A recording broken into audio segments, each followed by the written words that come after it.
Yes, good evening everyone. Class को continue करते हैं एंड फाइनेंशियल मैनेजमेंट में डिविडेंड चैप्टर को हम कर रहे हैं। अपना चैप्टर क्या है? Dividend decision. ये लास्ट लेक्चर है डिविडेंड डिसीजन का।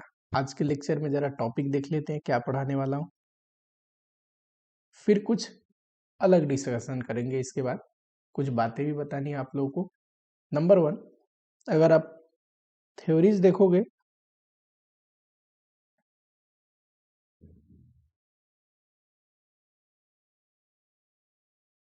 तो इसमें लिंटर मॉडल थोड़ा सा करेंगे तो थ्योरी वाला पोर्शन हो जाएगा कंप्लीट। सेकेंड टॉपिक, दो थ्योरी जो प्रॉपर थ्योरी है एक तो dividend policy in practice, factor affecting dividend policy, ये थ्योरी लेक्चर में कवर करा दूंगा। तो डिविडेंड वर्सेस बाईबैक यहाँ पे आज पढ़ लेंगे।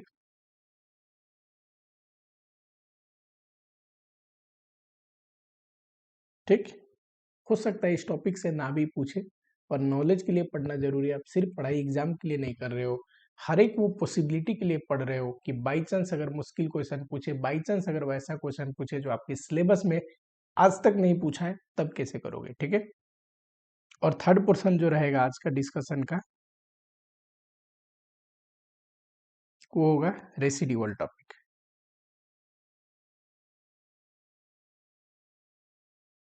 करेक्ट। अगर सॉरी, क्वेरीज को लेके मैं बात करूं, क्वेरीज को लेके मैं बात करूं तो किसी बच्चे ने डबल शिफ्ट के बारे में पूछा था कि सर डबल शिफ्ट पे जो हमने क्वेश्चन किया उसको एक बार और क्लियरिफाई कर दो।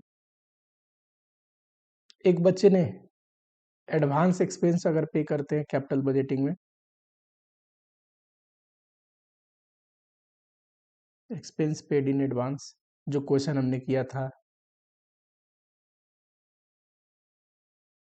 एडवांस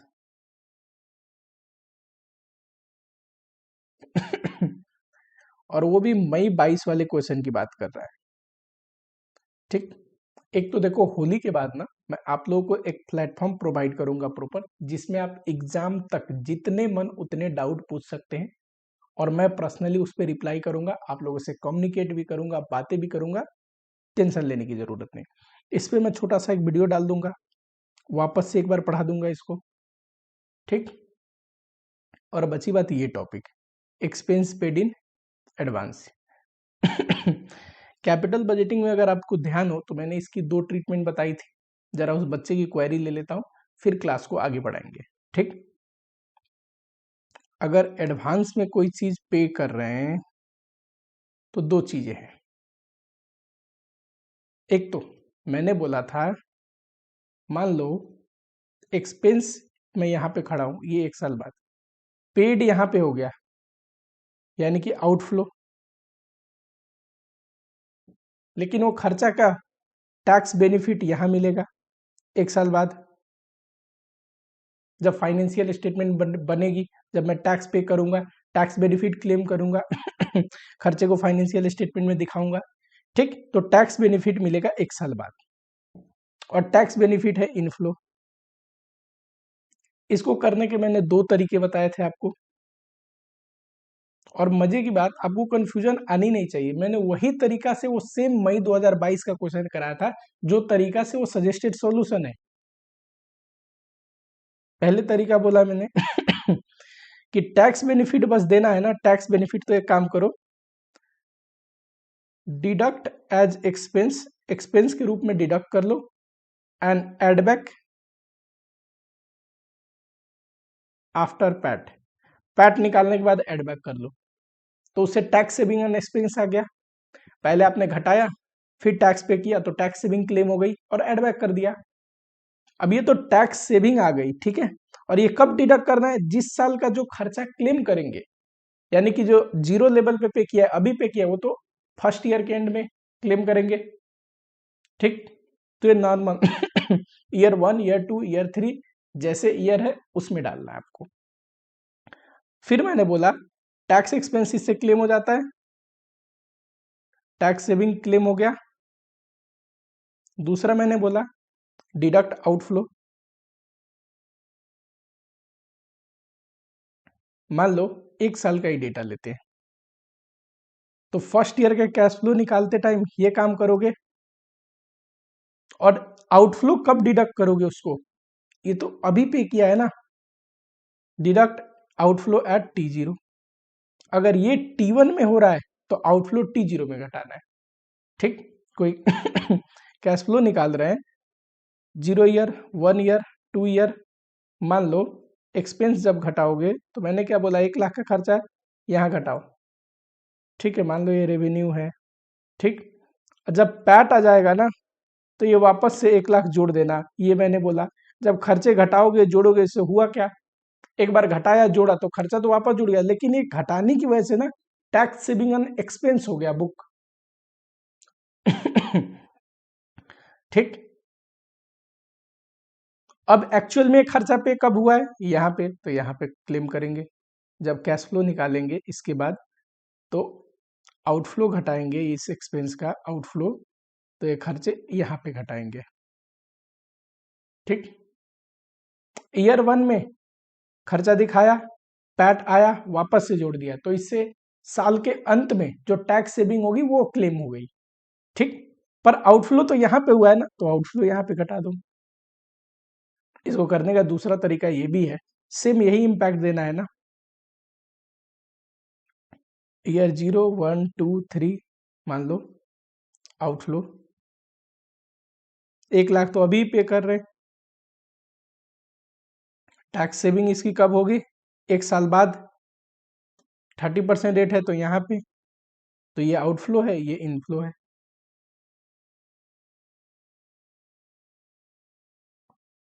नेट आउटफ्लो ये निकालोगे, यहाँ पे जो भी खर्चा आएगा खर्चे में से टैक्स सेविंग घटा के ये आएगा, और नेट आउटफ्लो भी सीधा नीचे घटाओगे तो चलेगा, जैसे करना वैसे कर लो। दूसरा तरीका मैंने क्या बताया था कि इसको करने का एक और तरीका है, ना ऊपर घटाइए ना नीचे जोड़िए, सीधे नीचे क्या जोड़ दो, टैक्स सेविंग ऑन एक्सपेंस। कैसे निकलता है, एक्सपेंस का जो अमाउंट है उसमें टैक्स रेट लगा के, तो इससे तो टैक्स सेविंग आपने जोड़ दिया, आउटफ्लो घटाने भी तो है, आउटफ्लो घटा दो।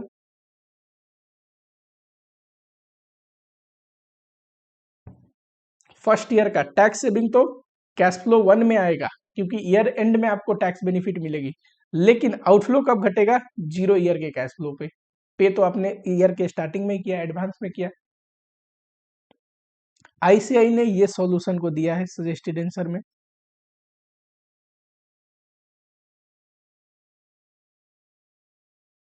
और मैंने कौन सा मेथड फॉलो किया था उस क्वेश्चन को बनाने के लिए, सेम यही मेथड, सेम ही क्वेश्चन कराया, सेम ही आंसर आया, सेम ही मेथड फॉलो किया।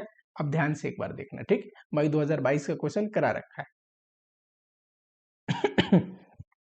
इसके बावजूद अगर आपको लगता है उस क्वेश्चन को मैं दोबारा करा दूं, आप कमेंट बॉक्स में लिखना, कोई दिक्कत नहीं, जब क्वेरी सेशन अभी स्टार्ट हो रही है मैं उस क्वेश्चन को दोबारा करा दूंगा। ठीक है,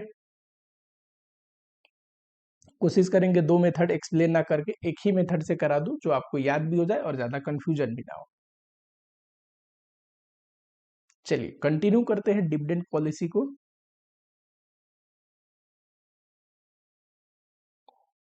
डिविडेंड डिसीजन, इसमें लिंटर मॉडल है,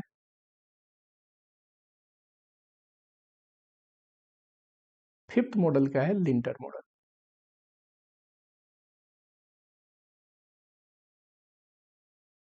लिंटर मॉडल कहता है, as per lintel model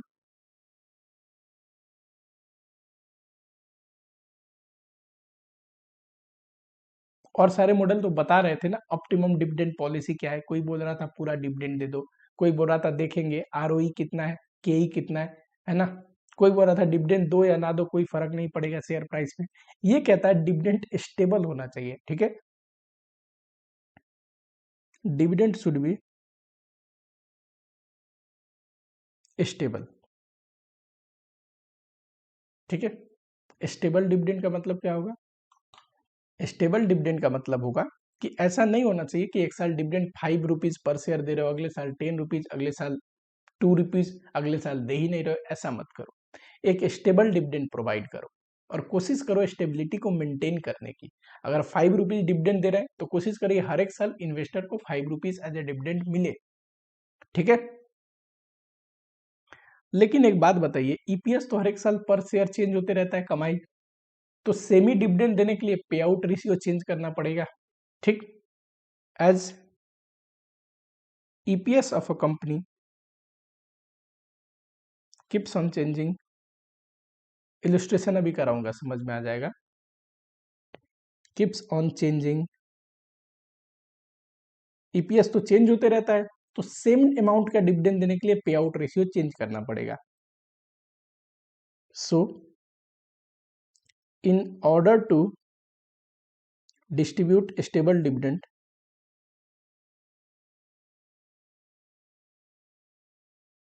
stable dividend देने के लिए कंपनी शुड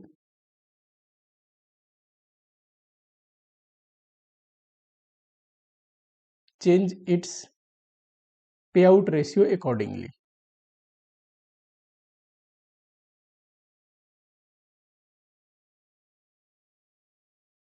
ठीक है।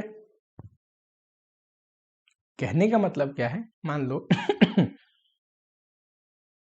यह है ईयर 1, हमने कमाई कितना किया, पर शेयर 10 रुपया, डिविडेंड दे दिया 4 रुपीज, पे आउट रेशियो कितना आएगा, 40%, कमाई का 40% डिविडेंड डिस्ट्रीब्यूट किया। ईयर 2 आए, अब मान लो हमने कमाया 15 रुपीज, ठीक। और मैं क्या बोल रहा हूं कि डिविडेंड देना है स्टेबल, तो इस साल भी डिविडेंड हमें 4 देना चाहिए एज पर लिंटर मॉडल। तो अब पे आउट कितना आएगा, 4 डिवाइड बाई 15 इंटू 100,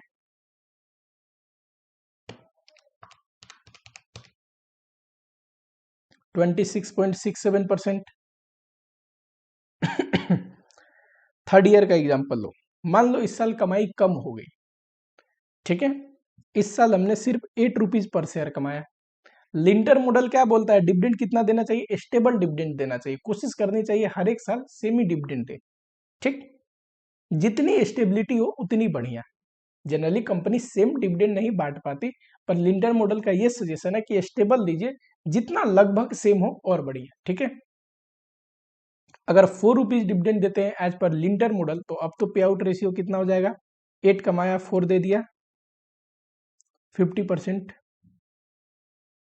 यानी कि ध्यान से देखना, अगर ये डिविडेंड को स्टेबल रखना है ना, ये तो चेंज होते रहता है,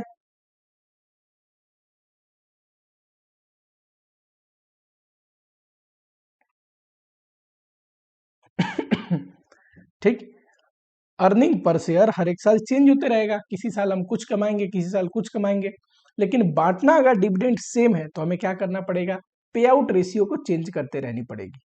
जब कम कमा रहे हैं, देखो, जब कम कमा रहे हैं तो पे आउट रेशियो ज्यादा देना पड़ेगा उतना ही डिविडेंड देने के लिए, जब ज्यादा कमा रहे हैं ईपीएस तो पे आउट रेशियो कम करना पड़ेगा उतना ही डिविडेंड देने के लिए, ठीक। तो इसको हमें क्या करना पड़ेगा, company has to change accordingly, company को इसको चेंज करते रहना पड़ेगा स्टेबल डिविडेंड के लिए, टू प्रोवाइड स्टेबल डिविडेंड,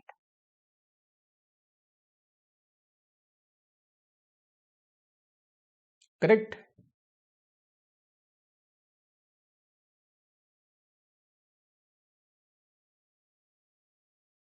चल एक और लाइन लिख लो। ज्यादा लेंदी नहीं लिखाऊंगा, ऐसे भी आपकी बुक में ये कंटेंट बहुत छोटा है और मुझे तो लगता है नई वाली बुक में डाला भी नहीं है। एज पर लिंटर मॉडल,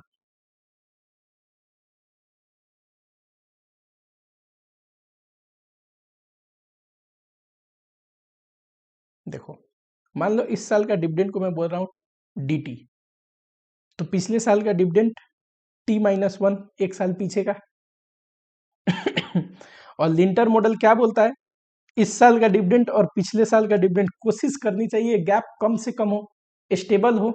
अगर सेम ही रहेगा तब तो लगभग क्या आएगा, जीरो ये गैप।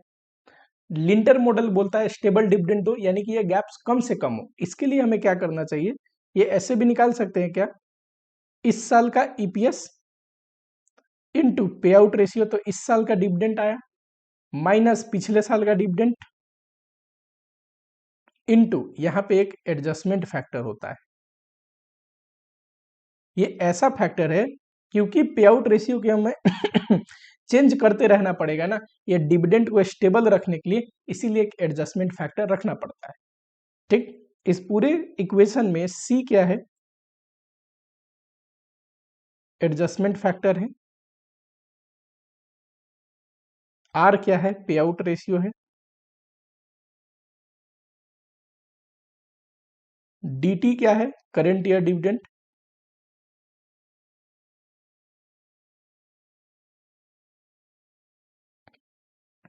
और डी T-1 क्या है, लास्ट ईयर डिविडेंड।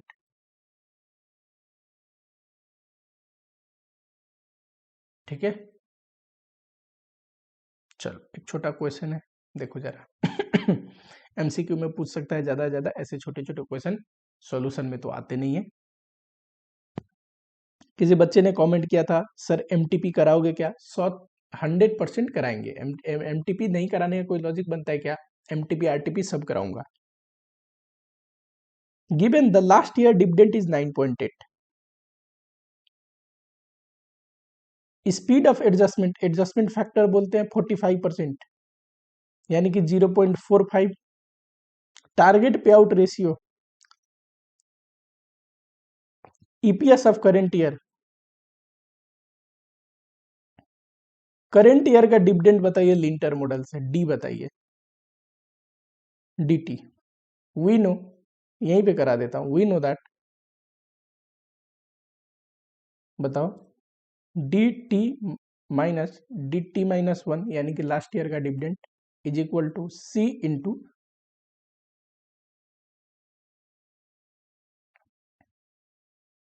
ठीक है, ये तो हमें निकालने, लास्ट ईयर का डिविडेंड दे रखा है कितना, 9.8,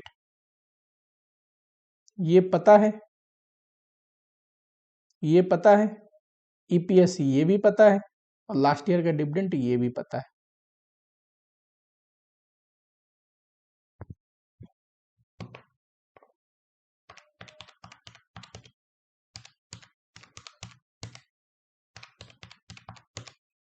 ये आया 0.99, और ये उधर जाएगा तो प्लस में हो जाएगा, और D T is equal to,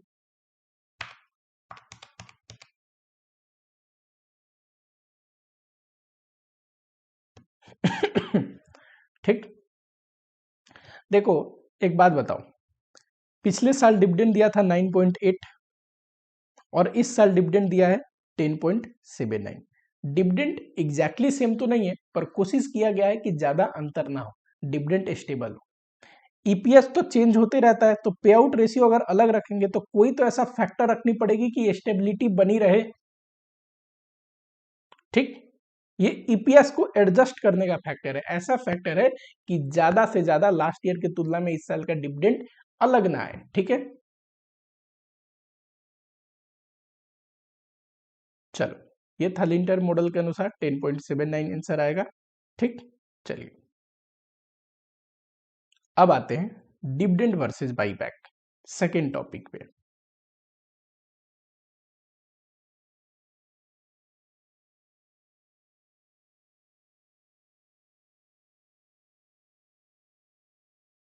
मान लो एक कंपनी है ए लिमिटेड, ठीक, और इसकी सिचुएशन कुछ ऐसी है, अ कंपनी हैविंग क्या, एक नंबर आइडल फंड या सरप्लस फंड, इसके पास क्या है, सरप्लस फंड है, पैसे पड़े हुए हैं। ठीक है, दूसरा नो पॉजिटिव एनपीवी प्रोजेक्ट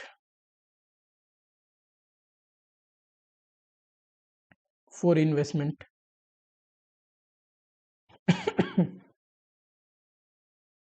अब कंपनी के पास फंड तो सरप्लस पड़ा है, लेकिन उस पैसे को कहीं इन्वेस्ट करे ऐसा इन्वेस्टमेंट अपॉर्चुनिटी नहीं है। ठीक, तो कंपनी क्या करेगी उस पैसे को? कंपनी के पास दो ऑप्शन है। रियल लाइफ में यही दो ऑप्शन में से ज्यादातर आपको देखने को मिलेगा। नंबर एक, कंपनी उस पैसे को एज ए डिविडेंड डिस्ट्रीब्यूट कर सकती है उस रिजर्व को, या दूसरा तरीका है कंपनी उस रिजर्व को यूज करके क्या कर सकती है? बाईबैक कर सकती है।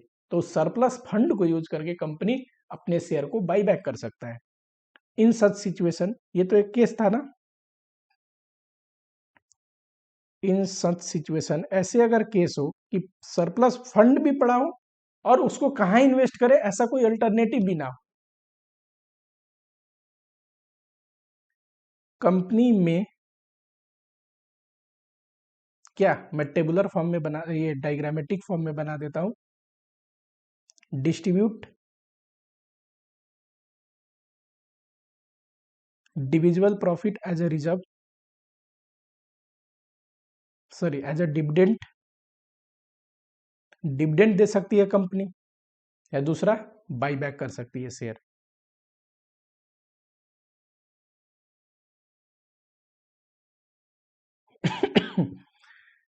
शेयर को बाईबैक कब करता होगा कंपनी?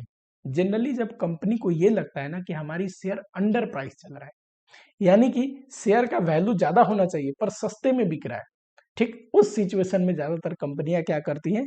अपनी शेयर को बाईबैक करती हैं। ठीक, generally when market price is under price, company को लगे कि हमारी शेयर महंगे में बिकना चाहिए पर आज की डेट में सस्ते में बिक रहा है, तो बाईबैक कर लेगा शेयर। तो यही तो पढ़ रहे हैं डिविडेंड चैप्टर में कि डिविडेंड करे कि बाईबैक करे। देखो, सरप्लस फंड है और उस फंड को कहां यूज करें ये भी नहीं पता, पॉजिटिव इन्वेस्टमेंट अल्टरनेटिव है नहीं, तो ताकि आप डिविडेंड डिस्ट्रीब्यूट कर सकते हैं या बाईबैक कर सकते हैं। अगर बाईबैक किया तो क्या फाइनेंशियल इंपैक्ट आएगा, ये मुझे पढ़ाने का यहाँ पे पर्पस है। डिविडेंड तो ठीक है, डिविडेंड डिस्ट्रीब्यूट किया तो रिजर्व से डिविडेंड डिस्ट्रीब्यूट हो जाएगा, ठीक, लेकिन बाईबैक किया तो क्या फाइनेंशियल इंपैक्ट आएगा ये जरूरी है। Financial impact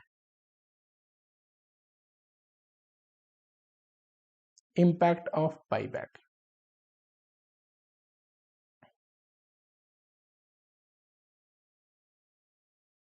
number of, buyback करोगे तो नंबर ऑफ शेयर घट जाता है और ईपीएस बढ़ जाता है, ठीक है। ईपीएस विल इंक्रीज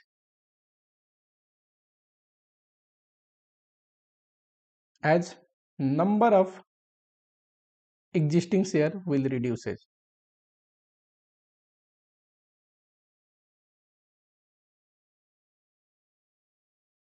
ठीक है।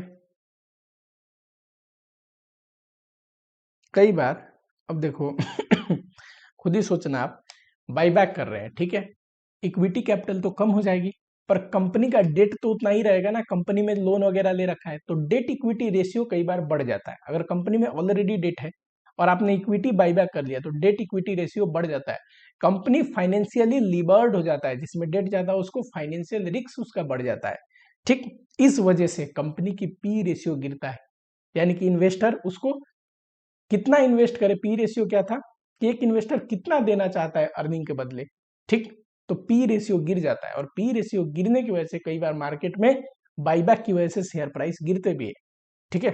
लिखो फिर मैं एक्सप्लेन करता हूं उस चीज को। Generally after buyback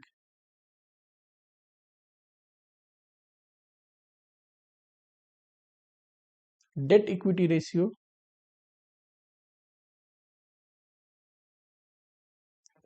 of company will increase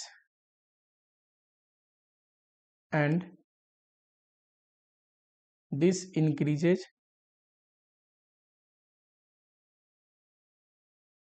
financial risk,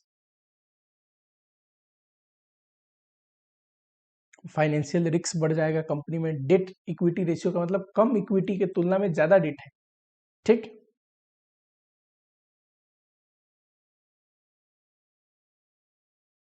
in such case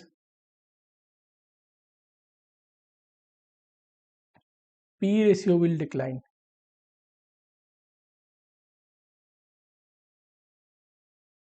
जब कोई अच्छा फैक्टर आता है ना तो पी रेशियो कंपनी का बढ़ता है।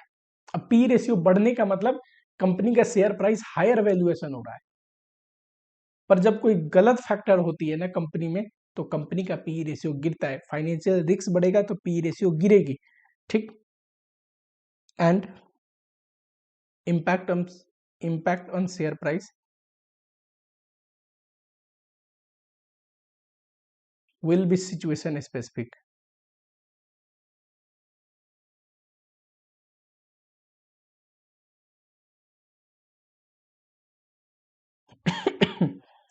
ठीक, क्या कहने का मतलब है, देखो जरा, मैं क्या कह रहा हूं कि किसी भी कंपनी का मार्केट प्राइस निकलता है ईपीएस इंटू पी रेशियो। मैंने बोला बाईबैक की वजह से नंबर ऑफ शेयर घट जाएंगे, पैट सेम भी रहे और नंबर ऑफ शेयर कम हो जाए तो ईपीएस बढ़ जाएगा। ईपीएस का फॉर्मूला क्या है, PAT divide by number of share, ठीक। ये बढ़ता है। लेकिन बाईबैक करते हैं तो कई बार debt equity ratio, sorry, price earning ratio गिर जाता है। क्यों? क्योंकि बाईबैक करने से डेट इक्विटी रेशियो बढ़ जाती है, ठीक है। और डेट इक्विटी रेशियो अगर बढ़ गई तो फाइनेंशियली रिस्क बढ़ जाता है कंपनी का। फाइनेंशियल रिस्क बढ़ने की वजह से पी रेशियो गिरता है। अब देखो मार्केट प्राइस निकलता है ईपीएस इंटू पी रेशियो। इसमें एक चीज गिर रहा है और एक चीज बढ़ रहा है। ईपीएस बढ़ेगा, पी रेशियो हो सकता है ज्यादातर केस में गिरता है, ये बोल रहा हूं। तो पी रेशियो अगर गिरता भी है तो ये बताना मुश्किल है कितना गिरेगा। तो इसीलिए इनका अल्टीमेट इंपैक्ट मार्केट प्राइस पे क्या पड़ेगा, पुराने के तुलना में मार्केट प्राइस बढ़ेगी कि गिरेगी, ये सिचुएशन स्पेसिफिक है। ये डिपेंड करता है ईपीएस कितने से बढ़ा और पी रेशियो कितना से गिरा, ठीक। अगर कंपनी का डेट इक्विटी ना बढ़े तो ज्यादातर केस में तब पी रेशियो सेम ही रहती है और ईपीएस बढ़ने की वजह से मार्केट प्राइस बढ़ता है, ठीक। If company date equity ratio does not rise, या कंपनी के पास मान लो डेट ही नहीं है तो डेट इक्विटी रेशियो क्या बढ़ेगा, कंपनी हैज नो डेट। अगर कंपनी के पास डेट नहीं है, in such case buyback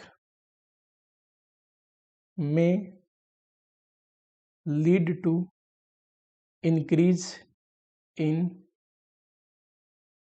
share price. ये क्या मैंने बोला कि मार्केट प्राइस होता है ईपीएस इंटू पी रेशियो, ठीक। ये तो बढ़ता है बाईबैक की वजह से। मैंने बोला कि मान लो डेट था ही नहीं तो डेट इक्विटी रेशियो बढ़ेगी नहीं, उस केस में ये रहेगा कांस्टेंट। अब बताओ, किसी फॉर्मूले में दो चीज हो जिसमें एक चीज को कांस्टेंट रखा जाए और दूसरे को बढ़ाया जाए तो ये मल्टीप्लाई में ऑब्वियसली मार्केट प्राइस बढ़ेगी। तो यही बोल रहा हूं कि अगर डेट वगैरह नहीं है कंपनी में तो देखना बाईबैक का न्यूज आते ही शेयर प्राइस बढ़ा होता है।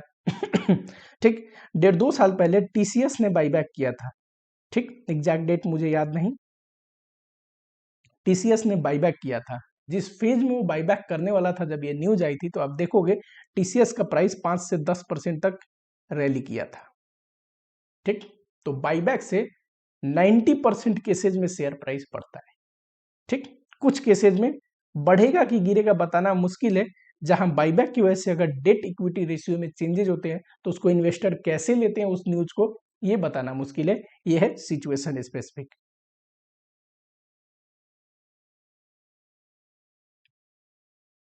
ठीक है। चलो। इस पे एक प्रैक्टिकल क्वेश्चन है लेकिन आपके लेवल पे है नहीं, वो सीए फाइनल का क्वेश्चन है।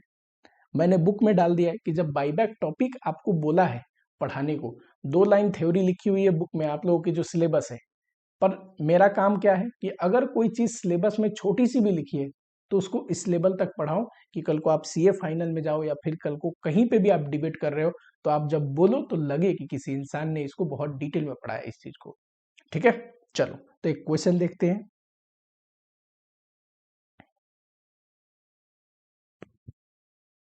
आओ जरा,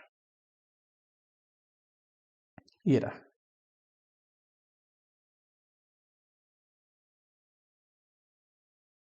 Rahul limited has surplus cash of, अच्छा एक और लाइन लिख लो लास्ट बाईबैक में, when buyback is done using date,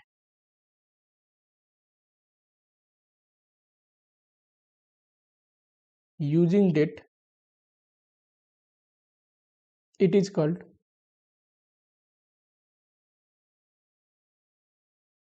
levered buyback। कई बार हमारे पास सरप्लस रिजर्व तो होता है बाईबैक करने के लिए, पर कैश इन हैंड नहीं होता पे करने के लिए। उस केस में हम डेट भी ले लेते हैं। अगर डेट लेके शेयर को बाईबैक करते टाइम डेट ले रहे हैं ना, तो ऐसे टाइप को बोलते हैं लीवर्ड बाईबैक। रियल लाइफ में ऐसे केसेस देखने को कम मिलता है जहां पे लीवर्ड बाईबैक हो रहा हो। बाईबैक तभी लोग करते हैं जब अपने पास सरप्लस कैश अवेलेबल हो। ठीक,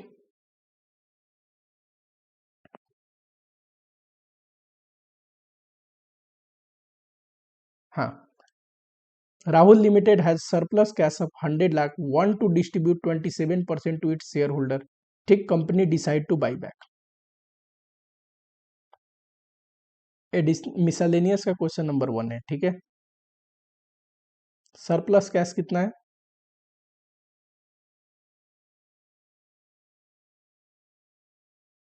इसमें से हम 27% डिस्ट्रीब्यूट करना चाहते हैं, यानी कि 27 लाख। और कैसे डिस्ट्रीब्यूट करेंगे तो बोल रहा है बाई बैक कर लेंगे, ठीक है।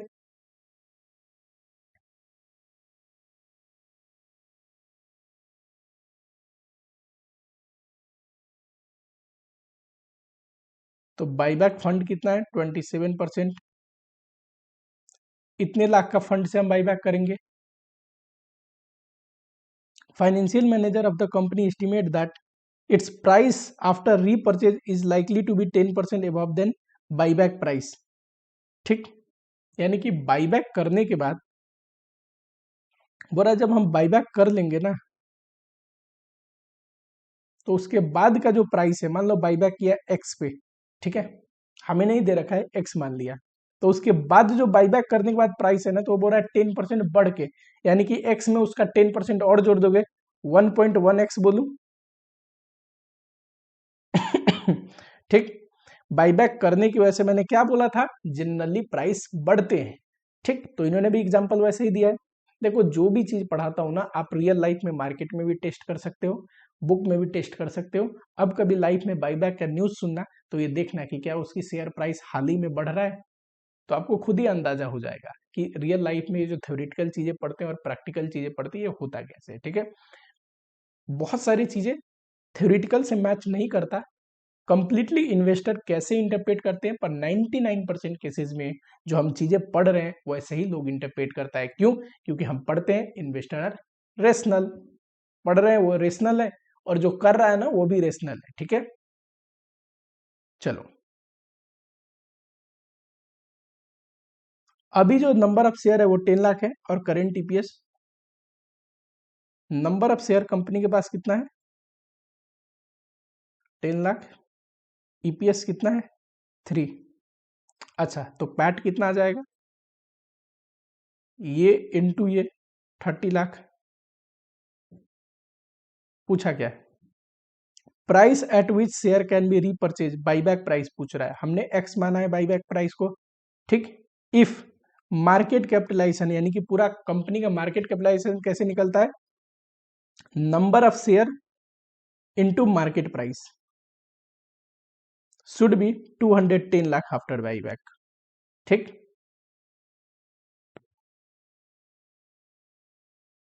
मार्केट कैपिटलाइजेशन यानी कि मार्केट वैल्यू पूरी कंपनी का कैसे निकलता है? Number of share into market price करोगे तो टोटल कंपनी का मार्केट वैल्यू आ जाएगा। इसी को मार्केट कैपिटलाइजेशन बोलते हैं। ठीक, ये रहा। अब देखो यहां पे देखो 27 लाख है ना, जिससे हमें बाईबैक करना है, और इस प्राइस पे हम इन्वेस्टर का शेयर परचेज कर रहे हैं, तो नंबर ऑफ शेयर बाईबैक कितना आएगा?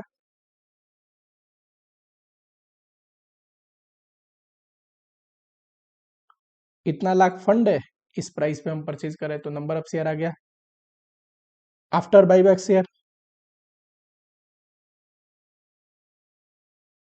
बाईबैक करने के बाद ओरिजिनल कितने शेयर थे? 10 लाख। बाईबैक कर लिया ये, तो आफ्टर बाईबैक इतना बचेगा। वी नो, हमें पता है कि सर बाईबैक करने के बाद जो शेयर बचे, ठीक, इनटू बाईबैक करने के बाद जो प्राइस होगा शेयर का कितना होगा? 1.1x। तो इससे बाईबैक करने के बाद का मार्केट कैपिटलाइजेशन आ जाएगा, जो कि दे रखा है ये। ठीक,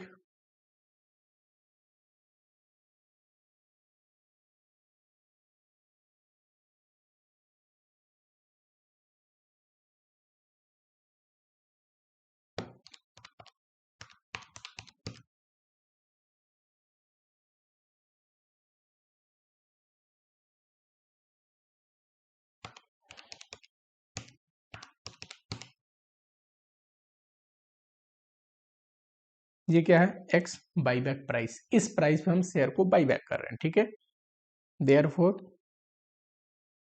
बाईबैक प्राइस क्या है? अगर कोई 80 भी कर दे तो कोई बात नहीं, राउंड अप करके। Number of share repurchased, number of share buyback हुआ कितना है? देखो हमने 27 लाख का बाईबैक किया है, और किस रेट से?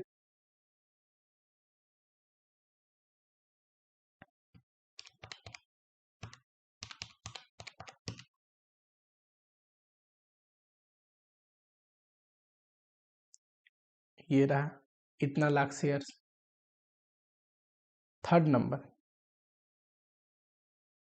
ईपीएस पे क्या इंपैक्ट आएगा? देखो न्यू ईपीएस, पैट कितना है कंपनी का? पैट 30 लाख है। अब कितने शेयर बच गए? पहले 10 लाख थे, जिसमें से इतना शेयर बाईबैक हो गया 1.2391।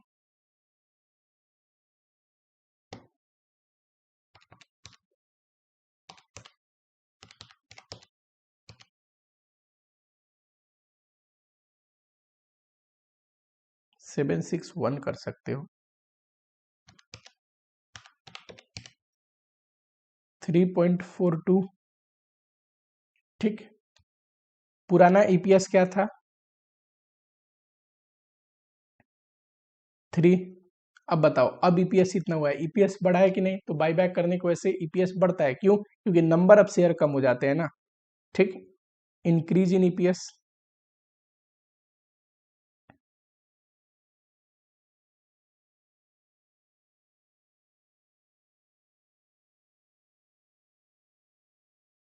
समझ में आया क्या?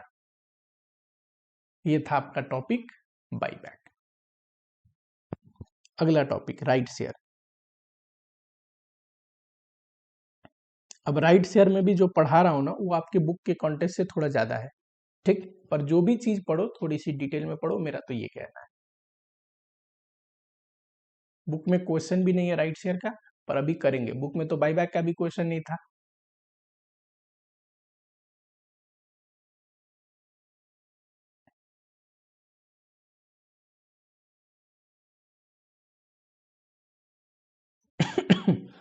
इसमें जो डिसीजन मेकिंग है ना राइट शेयर में, ये बहुत इंपॉर्टेंट है। राइट शेयर तो आप लॉ में पढ़ते ही हो। राइट शेयर का मतलब क्या होता है? जब भी किसी कंपनी को एग्जिस्टिंग जो शेयर अपने पास है उसी में एडिशनल शेयर और इश्यू करना हो एग्जिस्टिंग क्लास का, तो पहले एग्जिस्टिंग शेयर होल्डर को ऑफर करना पड़ता है। ठीक, उसको बोलते हैं right share. Existing share holder चाहे तो राइट को एक्सेप्ट कर सकता है, यानी कि बाई कर सकता है। कई बार ऑप्शन होता है तो राइट को रिनाउंस करने का, तो रिनाउंस कर सकता है, यानी कि अपनी राइट किसी और को बेच सकता है। ठीक, उसके बदले कोई और खरीद लेगा। अगर नहीं खरीदते हैं एग्जिस्टिंग शेयर होल्डर, तभी हम उसको न्यू शेयर होल्डर को ऑफर करेंगे। इसको बोलते हैं राइट शेयर। ठीक, ऐसा क्यों किया जाता है?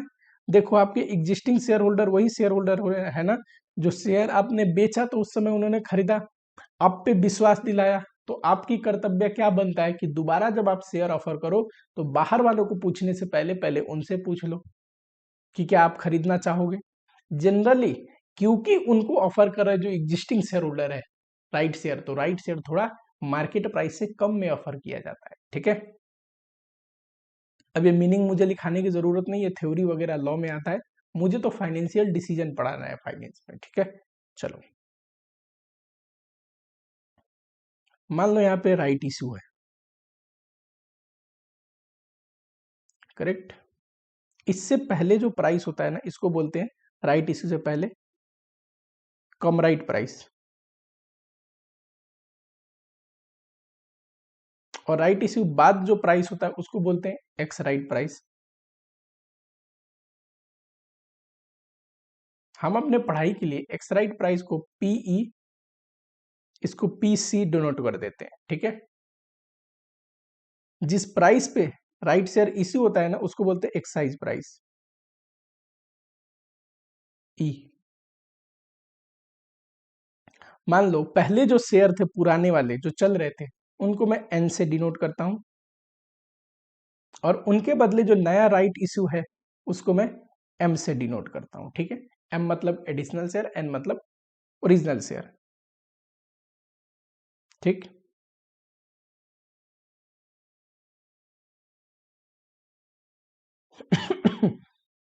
अब देखो, सबसे पहले तो एक्स राइट प्राइस निकलता कैसे है, इसको बोलते हैं थ्योरेटिकल एक्स राइट प्राइस। यानी कि रियल में मार्केट में देखोगे ना, तो राइट शेयर इश्यू के होने के बाद जरूरी नहीं है एक्स राइट प्राइस है उतना ही एग्जैक्टली प्राइस पे कंपनी का शेयर ट्रेड हो रहा हो। ये थ्योरेटिकल है, होना उतने पे चाहिए था, थोड़ा सा ऊपर नीचे होता है। कभी भी थ्योरी और प्रैक्टिकल का तालमेल जरूरी नहीं एग्जैक्ट हो, इसीलिए बीच बीच में शेयर प्राइस करेक्ट या इंक्रीज होते रहते हैं, नीचे ऊपर गिरते रहते हैं, और जो होना चाहिए था और जो चल रहा है उसका तालमेल बनी रहती है। ठीक है, एक्स राइट प्राइस कैसे निकलेगा? ओरिजिनल शेयर आपके पास था एन, और ये था शेयर प्राइस, तो ये ओरिजिनल शेयर का वैल्यू आ गया। एडिशनल शेयर इश्यू हुआ एम, और किस प्राइस पे हुआ ई, तो ये टोटल शेयर के वैल्यू आ गए। टोटल शेयर के value divide by total number of share, M plus N, तो ये आ गया पर शेयर प्राइस आफ्टर राइट, जिसको एक्स राइट प्राइस या पीई बोलते हैं। दूसरा, वैल्यू ऑफ राइट, ये आपको अकाउंट में भी देखने को मिल जाएगा। ठीक, इसको निकालने का दो तरीका है। पहला है PE minus E divide by N, और या फिर PC minus E divide by N plus M, दोनों में से कोई भी कर लो। ये इसको बोलते हैं value of right for having one share.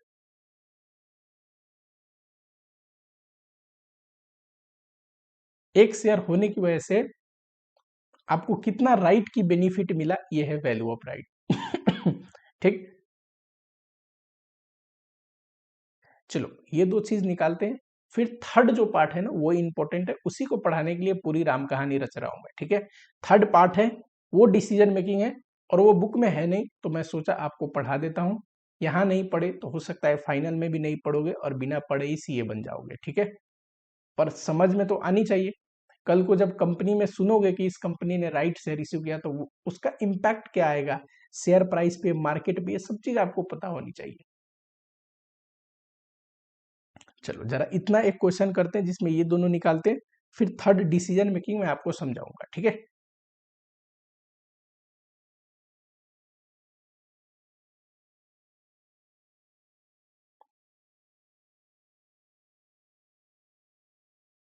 चलो Prayag limited has issue this much number of share for 10 each. अभी जो शेयर है वो 75,000 है। करेंट मार्केट प्राइस कितना है? 24।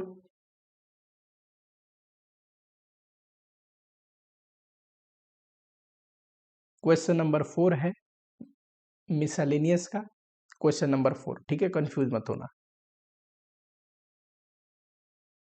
मान लो यहाँ राइट इश्यू हो रहा है, अभी जो प्राइस है बिफोर राइट, इसको पीसी बोलते हैं।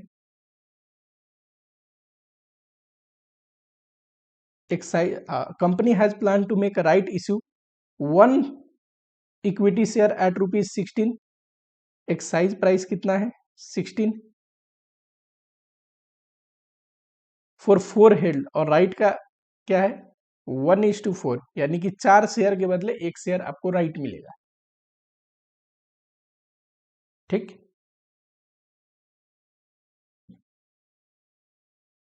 Calculate theoretical post right price, इसी को एक्स राइट प्राइस बोलते हैं, ये पूछा है। चलो निकाल लेते हैं।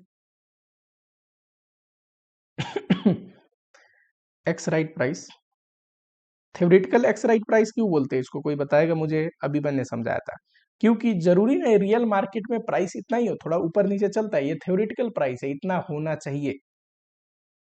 ठीक, अब इसका एक तो तरीका है पूरा नंबर ऑफ शेयर से भी कर सकते हो, या एक तरीका है जो रेशियो दिया है ना उतने से भी कर लोगे तो चलेगा। फॉर एग्जाम्पल, मान लो मेरे पास 4 शेयर था, मुझे 1 मिला। ठीक, 4 शेयर था उसके बदले 1 मिला। मेरा एग्जाम्पल ले लो, अब निकालो। पर शेयर तो निकालने में ऐसे भी आ जाएगा या फिर टोटल नंबर ऑफ शेयर से भी आ जाएगा। तो पहले 24 के रेट से 4 शेयर थे, अब एक और शेयर खरीदने को मिला 16 के रेट से, इतना हो गया मेरे टोटल वैल्यू, और शेयर कितने हो गए? 4 + 1। तो मेरे केस में ये है पुराना प्राइस, पुराना नंबर ऑफ शेयर जितना मेरे पास था, ये नया शेयर, नया प्राइस, एक्साइज प्राइस जिसको बोलते हैं, और ये पुराना शेयर प्लस नया शेयर M+N। ठीक, बताओ जरा, कोई बोलेगा मुझे कितना आएगा? 24 × 4, 112 डिवाइड बाई 5, 22.4, यानी कि जब राइट शेयर इश्यू हो जाएगा उसके बाद जो प्राइस होगा मार्केट में वो क्या होगा? 22.4। एक नोट लिख लो, जनरली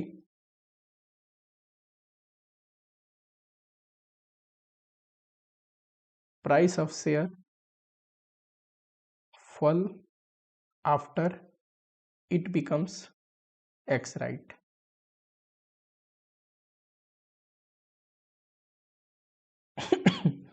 देखो, पुराना शेयर महंगे में था, नया शेयर सस्ते में बेच दिया, तो इनका वेटेड एवरेज इसका बीच में ही आएगा ना, पहले के तुलना में तो कम आएगा। जैसे 24 था और यहाँ वेटेड एवरेज आया कितना? 22.4। तो ज्यादातर केसेज में कई बार क्या होता है, थ्योरेटिकली बोल रहा हूं, ठीक है, एक्स राइट प्राइस कम ही आता है, शेयर प्राइस फॉल करता है। आप बोलोगे सर ये थ्योरेटिकली को क्यों बोल रहे हो?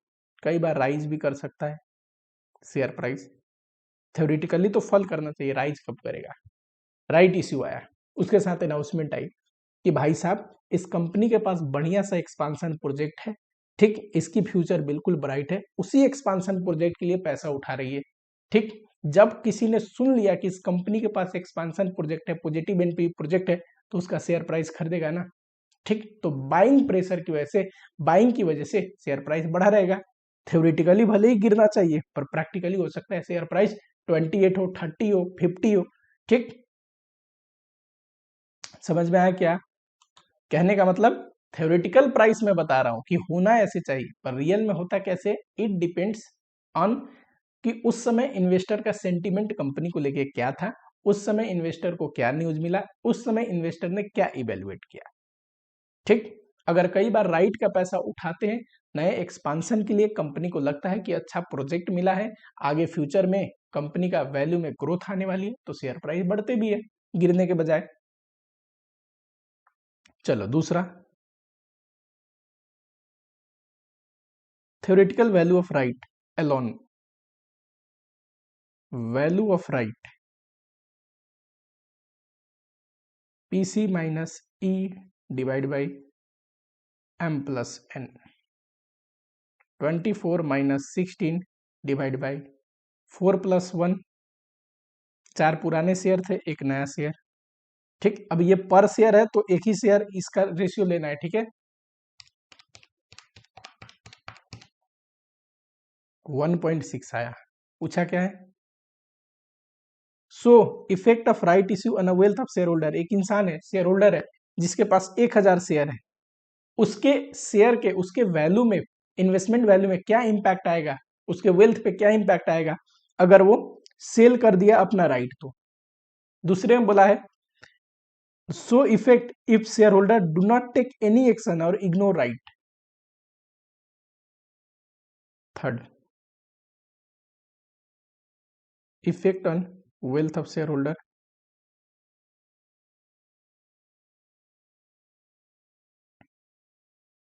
अभी राइट आने से पहले उस इंसान का वेल्थ कितना था, यानी कि उसकी शेयर की वैल्यू कितनी थी? एग्जिस्टिंग वेल्थ 1000 शेयर था, और राइट से पहले 24 का रेट चल रहा था 24,000। ठीक है, मैं बार बार बोल रहा हूँ, कोई बच्चा चाहे तो इस टॉपिक को अब इग्नोर कर सकता है, राइट शेयर का। मैं आपको ये नॉलेज के लिए पढ़ा रहा हूँ, रियल लाइफ एक्सपीरियंस के लिए पढ़ा रहा हूँ। ठीक है, इसको एग्जाम से कोई लेना देना नहीं। मेरी अटूट विश्वास है कि जो मैं क्वेश्चन करा रहा हूँ ये एग्जाम में नहीं आएगा, सीए इंटर लेवल पे। ठीक है, और पढ़ रहे हो कि नहीं? पढ़ते हैं, क्या पता कभी फाइनल का क्वेश्चन भी उठा के पूछ दे, तो बहुत बढ़िया, फिर तो पढ़ लो और बढ़िया। अब देखते हैं इम्पैक्ट ऑन वेल्थ। अब वो इंसान जिसके पास 1000 शेयर है और कंपनी राइट इशू कर रही है 1:4, वो 3 तरीके का डिसीजन ले सकता है।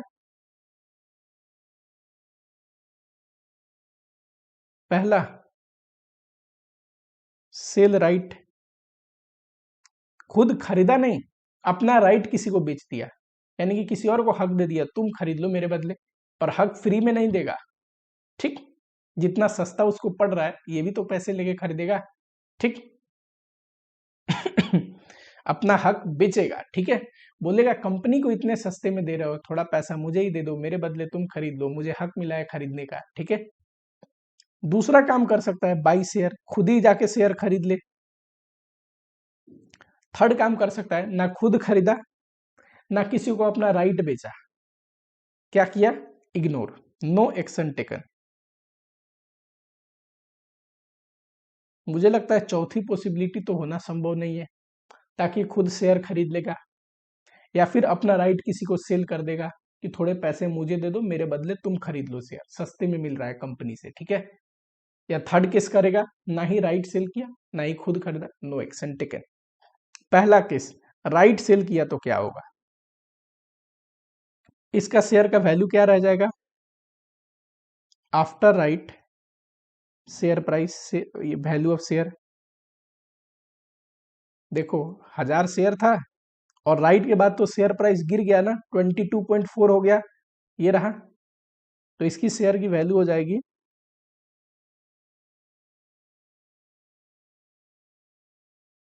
लेकिन राइट किसी को बेचा है तो पैसे भी तो आएंगे। ठीक, तो cell of right.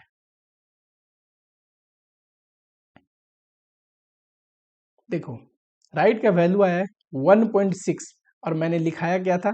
For having one share, एक शेयर होने की वजह से आपको इतने का फायदा मिल रहा है, सस्ता शेयर मिलने की वजह से। तो आपके पास कितना शेयर है? 1000।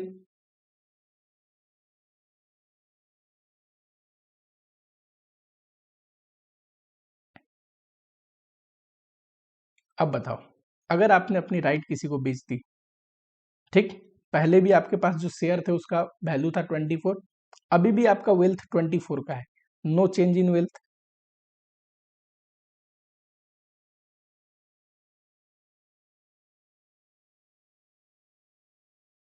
थ्योरेटिकली जरूरी नहीं है इतने में ही बिके, जितना सस्ता कंपनी दे रही है उतना इंसान मुझे क्यों पैसा देगा?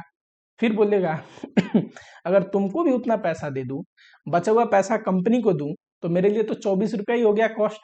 22.4 कंपनी को दे रहा हूँ, 1.6 तुमको दे रहा हूँ, तो उससे बढ़िया मैं मार्केट में ना खरीद लूं, तुमसे खरीदने का मेरे को फायदा क्या? तो हमें जनरली इससे कम में बेचना पड़ता है। ये तो थ्योरेटिकल है, किताब में लिखा हुआ चीज है। रियल लाइफ में ऐसे नहीं होता। रियल लाइफ में कोई खरीदेगा भी तो उससे सस्ते में खरीदेगा कि उसको भी तो सस्ता पड़े चीजें, नहीं तो वो तो मार्केट में भी शेयर प्राइस खरीद सकता है। ठीक, चलो बाई अगर आपने किया तो, इफ बाई किया तो वैल्यू ऑफ शेयर कितना हो जाएगा? चलो वैल्यू ऑफ शेयर, पहले आपके पास कितने थे? 1000, 1:4 में मिला है, ठीक है। यानी कि 1000 शेयर है तो डिवाइड बाई 4 करोगे, 250 राइट शेयर मिले, तो अब हो गया 12 से 50, और वैल्यू कितना है? 22.4। बताइए जरा, 28,000 करेक्ट। लेस खरीदा तो कैश भी तो पे किया होगा, तो उसे 50 शेयर खरीदा है 22.4 के रेट से, 16 के रेट से, सॉरी।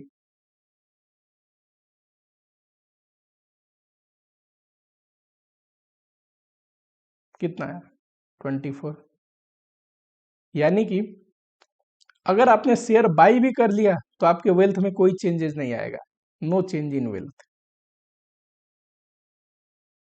इंपैक्ट पूछ रहा है ना। चलो आपने कुछ भी नहीं किया तो फिर आपके पास शेयर रह जाएगा 1000 और उसकी वैल्यू रह जाएगी 22.4, तो वैल्यू ऑफ शेयर हो जाएगा,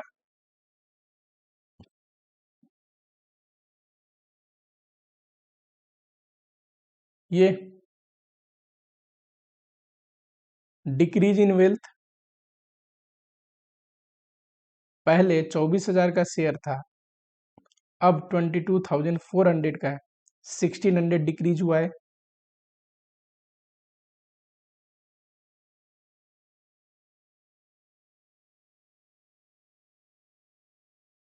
ठीक। अब बताओ बच्चे, ये पढ़ने के बाद आपको क्या समझ में आ रहा है कि रियल लाइफ में जब कंपनी राइट शेयर इश्यू करे और मुझे मिले राइट शेयर, मान लो मैं एग्जिस्टिंग शेयर होल्डर हूं, तो मुझे ताकि अपने राइट सेल कर देनी चाहिए या फिर मुझे शेयर खरीदना चाहिए, तब मैं फायदे में रहूंगा, तब मेरे वेल्थ में डिस्ट्रक्शन नहीं आएगी। जितना का मेरा वैल्यू ऑफ शेयर पहले था उतना ही का रहेगा। अगर मैं कुछ भी नहीं कर रहा हूं ना, तो मेरी वैल्यू ऑफ शेयर डिक्रीज होगी, वेल्थ में डिक्रीज आएगा। ठीक, क्योंकि शेयर तो मेरे पास 1000 ही रह जाएंगे, पर आफ्टर राइट शेयर प्राइस गिर जाएगा, तो मेरी शेयर की वैल्यू गिर जाएगी ना। मान लो किसी ने खरीदा था इतने में, 24,000 में, अब रेट राइट शेयर इश्यू होने के बाद रह गया 22,400, तो उसको नुकसान हो गया 1600 का। वो अलग बात है कि वो इंसान बेचेगा ही नहीं, शेयर रखा रहेगा, एक ना एक दिन फिर शेयर प्राइस बढ़ जाएगी। लेकिन लॉजिकली उस इवेंट की बेनिफिट उठाने के लिए आपको फर्स्ट टू ऑप्शन सिलेक्ट करनी चाहिए। ठीक, पूछा क्या था? पूछा था आपको ये सी नंबर में, ये डी नंबर में, जो नहीं पूछा था वो ई नंबर में मैंने खुद से करा दिया।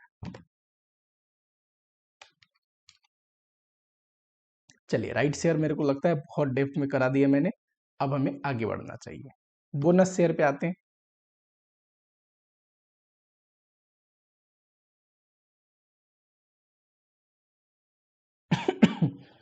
ठीक है, बोनस शेयर कुछ नहीं है, रिजर्व को कैपिटलाइज करते हैं, शेयर कैपिटल में कन्वर्ट कर देते हैं, वही बोनस शेयर है। ठीक है, अब बोनस शेयर होने की वजह से वेल्थ में कोई फर्क नहीं पड़ता, ना तो इन्वेस्टर की, ना ही टोटल कंपनी की वैल्यू ऑफ फर्म में कोई फर्क पड़ती है। ठीक है, क्यों? क्योंकि ये तो बस एक अकाउंटिंग एंट्री है। किसी भी कंपनी का शेयर प्राइस बढ़ने के लिए एक ऐसा पॉजिटिव फैक्टर होना जरूरी है जो पॉजिटिव एनपीवी क्रिएट करे आने वाले समय में उस कंपनी के लिए। अगर पॉजिटिव वैल्यू क्रिएट नहीं हो रही है तो मेरी गांठ बांध लो, आप लिख लो, याद कर लो, कभी भी उस कंपनी का शेयर प्राइस नहीं बढ़ेगा। ठीक, अकाउंटिंग एंट्री करके शेयर प्राइस नहीं बढ़ते। तो बोनस शेयर क्या है? It is just accounting entry, it is capitalisation of reserve. क्यों नहीं बढ़ेगा? अभी इलस्ट्रेशन कराऊंगा। ठीक है, कैपिटलाइजेशन ऑफ रिजर्व, रिजर्व को इस शेयर कैपिटल में कन्वर्ट कर दिया, और अपने को लोकल भाषा में बोले तो just accounting entry.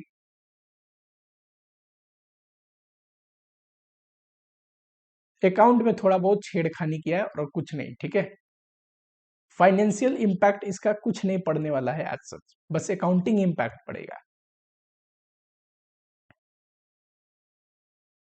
It does not impact share holder wealth. मान लो मेरे पास किसी कंपनी का शेयर है एक, ठीक, एक बोनस शेयर मिल गया, तभी भी मेरे पास जितना वैल्यू का शेयर है ना उतना ही रहेगा। कैसे, अभी बताता हूँ। It does not impact wealth of share holder.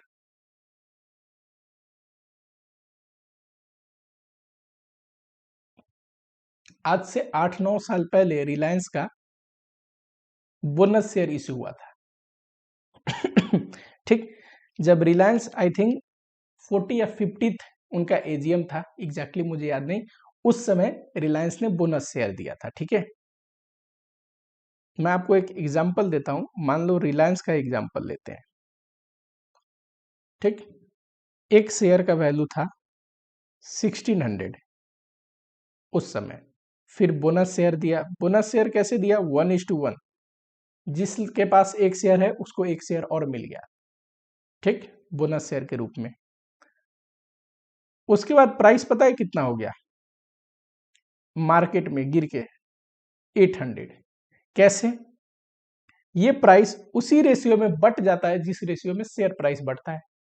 अगर शेयर प्राइस हाफ हाफ हो गया ना, बोनस का मतलब क्या होता है? एक ही शेयर को दो में कन्वर्ट कर दिया हमने। ठीक, शेयर प्राइस हाफ हो गया तो प्राइस भी हाफ हो जाएगा और ये आएगा 800। अब मान लो पहले मेरे पास एक शेयर था 1600 का, अब कंपनी ने मुझे शेयर तो दे दिया दो, एक के बदले एक और शेयर दे दिया, पर उस शेयर का दाम गिर गया, 800 हो गया। अभी भी मेरे पास दो शेयर है, लेकिन कितने का है? 1600 का। तो मेरे वेल्थ में कोई चेंज आया क्या? नहीं। क्यों? देखो, जिस रेशियो में आपको बोनस मिलता है ना, शेयर मिलते हैं, उसी रेशियो में शेयर प्राइस गिर जाता है। ठीक, तो जैसे शेयर प्राइस गिरेगा, नंबर ऑफ शेयर भले ही आपका बढ़ जाए, उसी रेशियो में शेयर प्राइस गिर जाएगी और अल्टीमेटली आपके पास क्या होगा? वैल्यू ऑफ शेयर सेम ही आएगा। टोटल आपने जो इन्वेस्टमेंट किया, इन्वेस्टमेंट की वैल्यू सेम आएगी। तब बोनस शेयर बस एक अकाउंटिंग एंट्री है, शेयर होल्डर के वेल्थ पे इससे कोई फर्क नहीं पड़ता। ठीक, बस इंसान को ऐसा लगता है। हाँ, ये हो जाता है कि बोनस शेयर होने की वजह से जब शेयर ब्रेक हो जाते हैं ना, छोटे का शेयर हो जाते हैं, 1600 का शेयर बहुत लोग नहीं खरीदता होगा, छोटा मोटा इंसान 800 का खरीद लेगा, तो शेयर एक गुड ट्रेडिंग जोन में आ जाता है, इसको बोलते हैं। यानी कि बहुत सारे इन्वेस्टर खरीद पाए उस शेयर को, शेयर थोड़े दिन न्यूज में रहता है और उस बाइंग की वजह से शेयर प्राइस थोड़ी बढ़ जाती है कुछ ही दिनों में। गिरने को तो गिरेगा, अगले कुछ दिन में फिर थोड़ा रिकवर हो जाएगा, तो उसकी बेनिफिट जरूर मिलता है इंसान को। ठीक है, एक एग्जांपल ले लेते हैं। मान लो एक कंपनी के पास नंबर ऑफ शेयर है 10,000, कंपनी का प्रॉफिट है 1 लाख, पी रेशियो है 15, करेक्ट। मार्केट प्राइस निकालिए, तो इसके लिए ईपीएस निकालना जरूरी है। PAT divide by number of share. अच्छा, मार्केट प्राइस कैसे निकलता है? EPS into P ratio.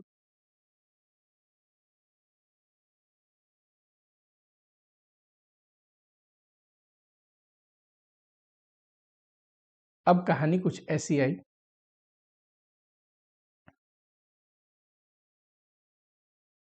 Bonus issue हो गया।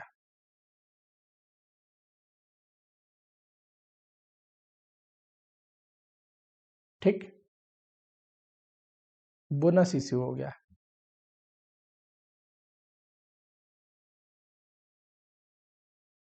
1:1।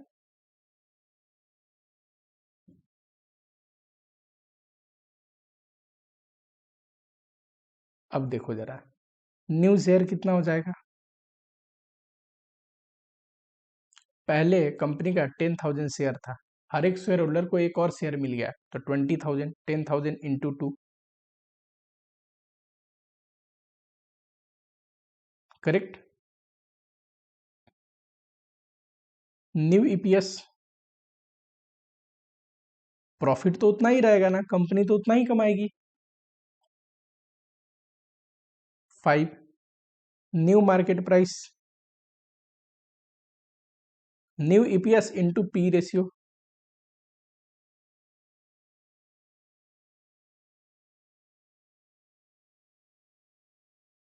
15 है ना।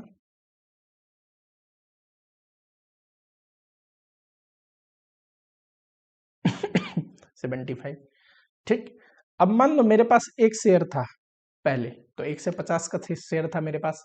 अब मेरे पास एक के बदले कितना हो जाएगा, 2 शेयर हो जाएगा, बोनस मिल गया ना।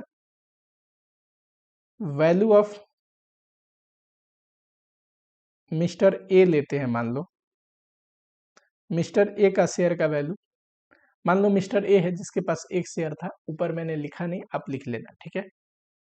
तो अब इसके पास 2 शेयर हो जाएंगे, 75 का कितना आएगा, 150। बताओ, पहले भी उसके पास 150 का ही वैल्यू का शेयर था, बस एक ही शेयर 150 का था। अब 75 का 2 शेयर है, तो उसके वेल्थ में कोई चेंजेस आया क्या, नहीं।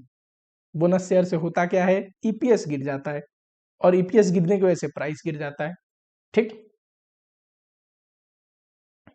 चलो अब आता है share split and reverse split. Share split का मतलब शेयर को टुकड़ों में तोड़ देना। ठीक, फॉर एग्जाम्पल एक शेयर है जिसका वैल्यू है 100, तो हम क्या करते हैं, इसको टुकड़ों में अगर तोड़ दे, 10 शेयर बना देते हैं 10 रुपए वाला। अभी भी देखो, पहले भी इसका टोटल वैल्यू 100 का ही था, आज भी 10 शेयर हो गया, इंटू 10 100 का ही है, यानी कि वैल्यू में कोई चेंज नहीं, बस उसी शेयर को छोटा छोटा टुकड़ों में तोड़ दिया। ठीक, समझ रहे हो। जैसे कि मान लो 100 ग्राम पनीर है, उसको छोटे छोटे टुकड़ों में कर दो, अभी भी वो 100 ग्राम पनीर ही है, पर छोटे छोटे टुकड़ों में हो गया। ठीक है, तो शेयर स्प्लिट का मतलब ये है, same as bonus share. Bonus share की तरह ही, जब ज्यादा शेयर हो गए तो ईपीएस गिर जाएगा, फिर प्राइस भी गिर जाएगा, पी रेशियो सेम रहेगा तो।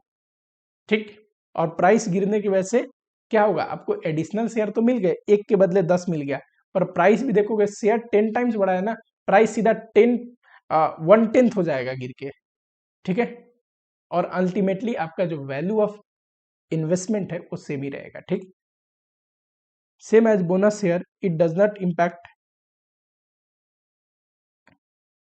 Impact share holder wealth.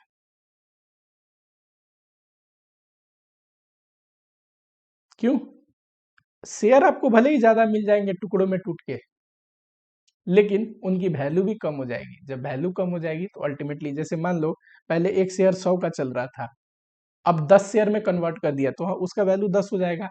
Share बढ़ता है ना तो प्राइस गिर जाती है। ठीक, अभी भी 100 का ही है। रिवर्स स्प्लिट का मतलब अब टुकड़ों में नहीं तोड़ रहे, जोड़ रहे हैं उसको। मान लो 10 शेयर है 20 का, तो 200 वैल्यू का शेयर है, अब हम इसको कन्वर्ट कर देते हैं 1 शेयर 200 का। अब बताओ फर्क क्या है। पहले 10 शेयर थे 20 वाले, तो 200 वैल्यू के थे, अभी भी वो शेयर 200 ही वैल्यू का है, बस हमने एक ही शेयर 200 वैल्यू का बना दिया। इसको बोलते हैं रिवर्स स्प्लिट। ठीक, अब देखना एग्जैक्टली 2020 में आइचर मोटर का शेयर स्प्लिट हुआ था। शेयर स्प्लिट हुआ था कैसे, 10:1 के रेशियो में, यानी कि एक शेयर को 10 टुकड़ों में तोड़े थे। ठीक, उस समय आइचर मोटर का प्राइस था 22,360। ठीक, मान लो मेरे पास एक शेयर है, तो कितने का था, 22,360। जैसे ये ब्रेक हो गया, 10 शेयर मुझे मिला, तो ये प्राइस भी ब्रेक हो गया। ठीक है, और 2200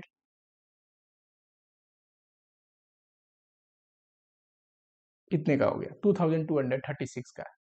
अब बताओ, पहले पास मेरे पास एक ही शेयर थे 22,360 का, अब 10 शेयर है 2236 का, इंटू करोगे, टोटल मेरे शेयर का वैल्यू उतना ही है। अगर शेयर ब्रेक कर देते हैं तो प्राइस भी ब्रेक हो जाता है। बोनस शेयर में भी सेम है।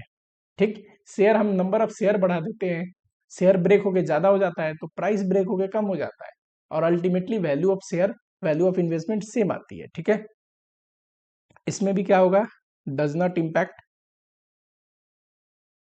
Impact share holder wealth.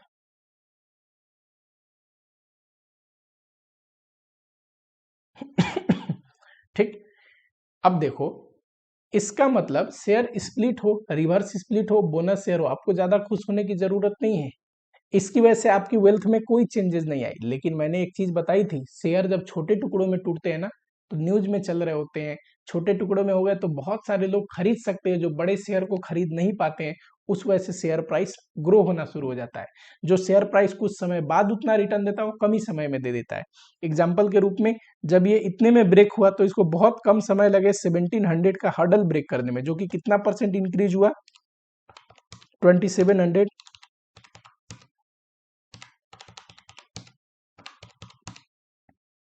20.75% share price में ग्रोथ देखने को मिली थी कुछ ही महीनों के अंदर। ठीक, अगर यही शेयर इतने प्राइस का होता ना, तो इसको बढ़ने के लिए इतना 20.75 इतना होना पड़ता 2700 का। ठीक है, अब तो ऐसे तो बड़ा लग रहा है 22,000 से 27,000 तक पहुंचाने के लिए, पर जब छोटे टुकड़ों में शेयर टूटता है तो बाइंग वहां पे थोड़ी ज्यादा देखने को मिलती है। टेक्निकली आप शेयर मार्केट में जब आओगे तो ये सारी चीजें आपको देखने को मिलेगी। ठीक, चलो और क्या रह गया,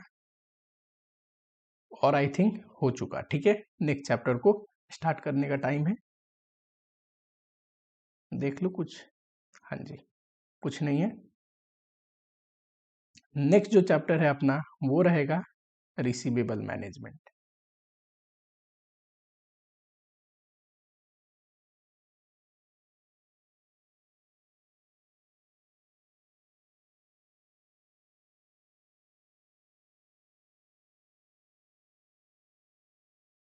मैनेजमेंट, ठीक, अगला जो चैप्टर है वो है रिसीवेबल मैनेजमेंट।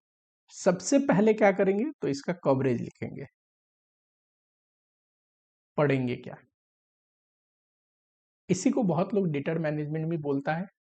ठीक, एक तो पढ़ेंगे मैनेजमेंट ऑफ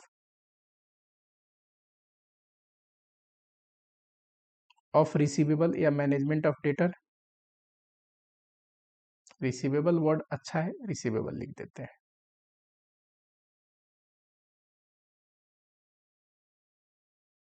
कि रिसीवेबल को कैसे मैनेज करें, कैसे तय करें कितना रिसीवेबल होना चाहिए, ज्यादा होना चाहिए, कम होना चाहिए, रिसीवेबल में पैसा फंसा है तो उसका मैक्सिमम बेनिफिट कैसे उठाए, ये पढ़ेंगे। दूसरा, financing of receivable.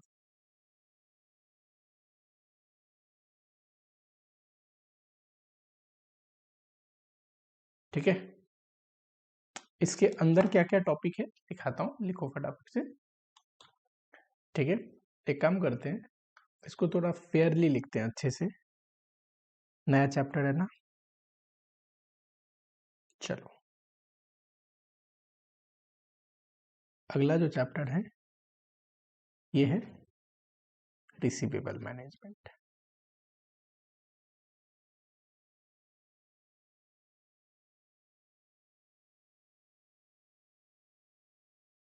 Correct, chapter की अगर मैं कवरेज की बात करूं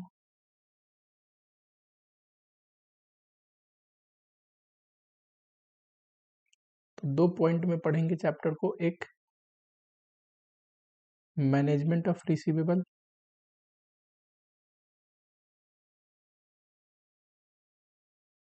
दूसरा फाइनेंसिंग ऑफ रिसीवेबल।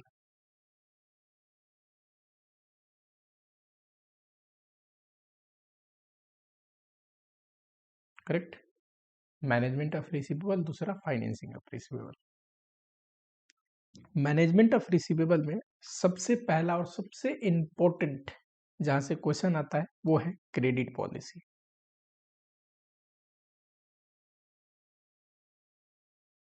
इसमें भी आपको पता क्या होना चाहिए, तो एक तो इसकी मीनिंग, ठीक, दूसरा फैक्टर अफेक्टिंग,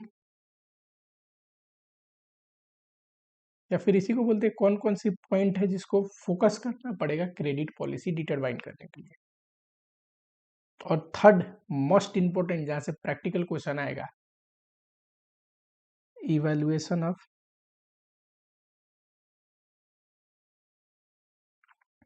क्रेडिट पॉलिसी। दूसरा टॉपिक है aspect of receivable management. Third topic होगा monitoring of receivable monitoring of receivable.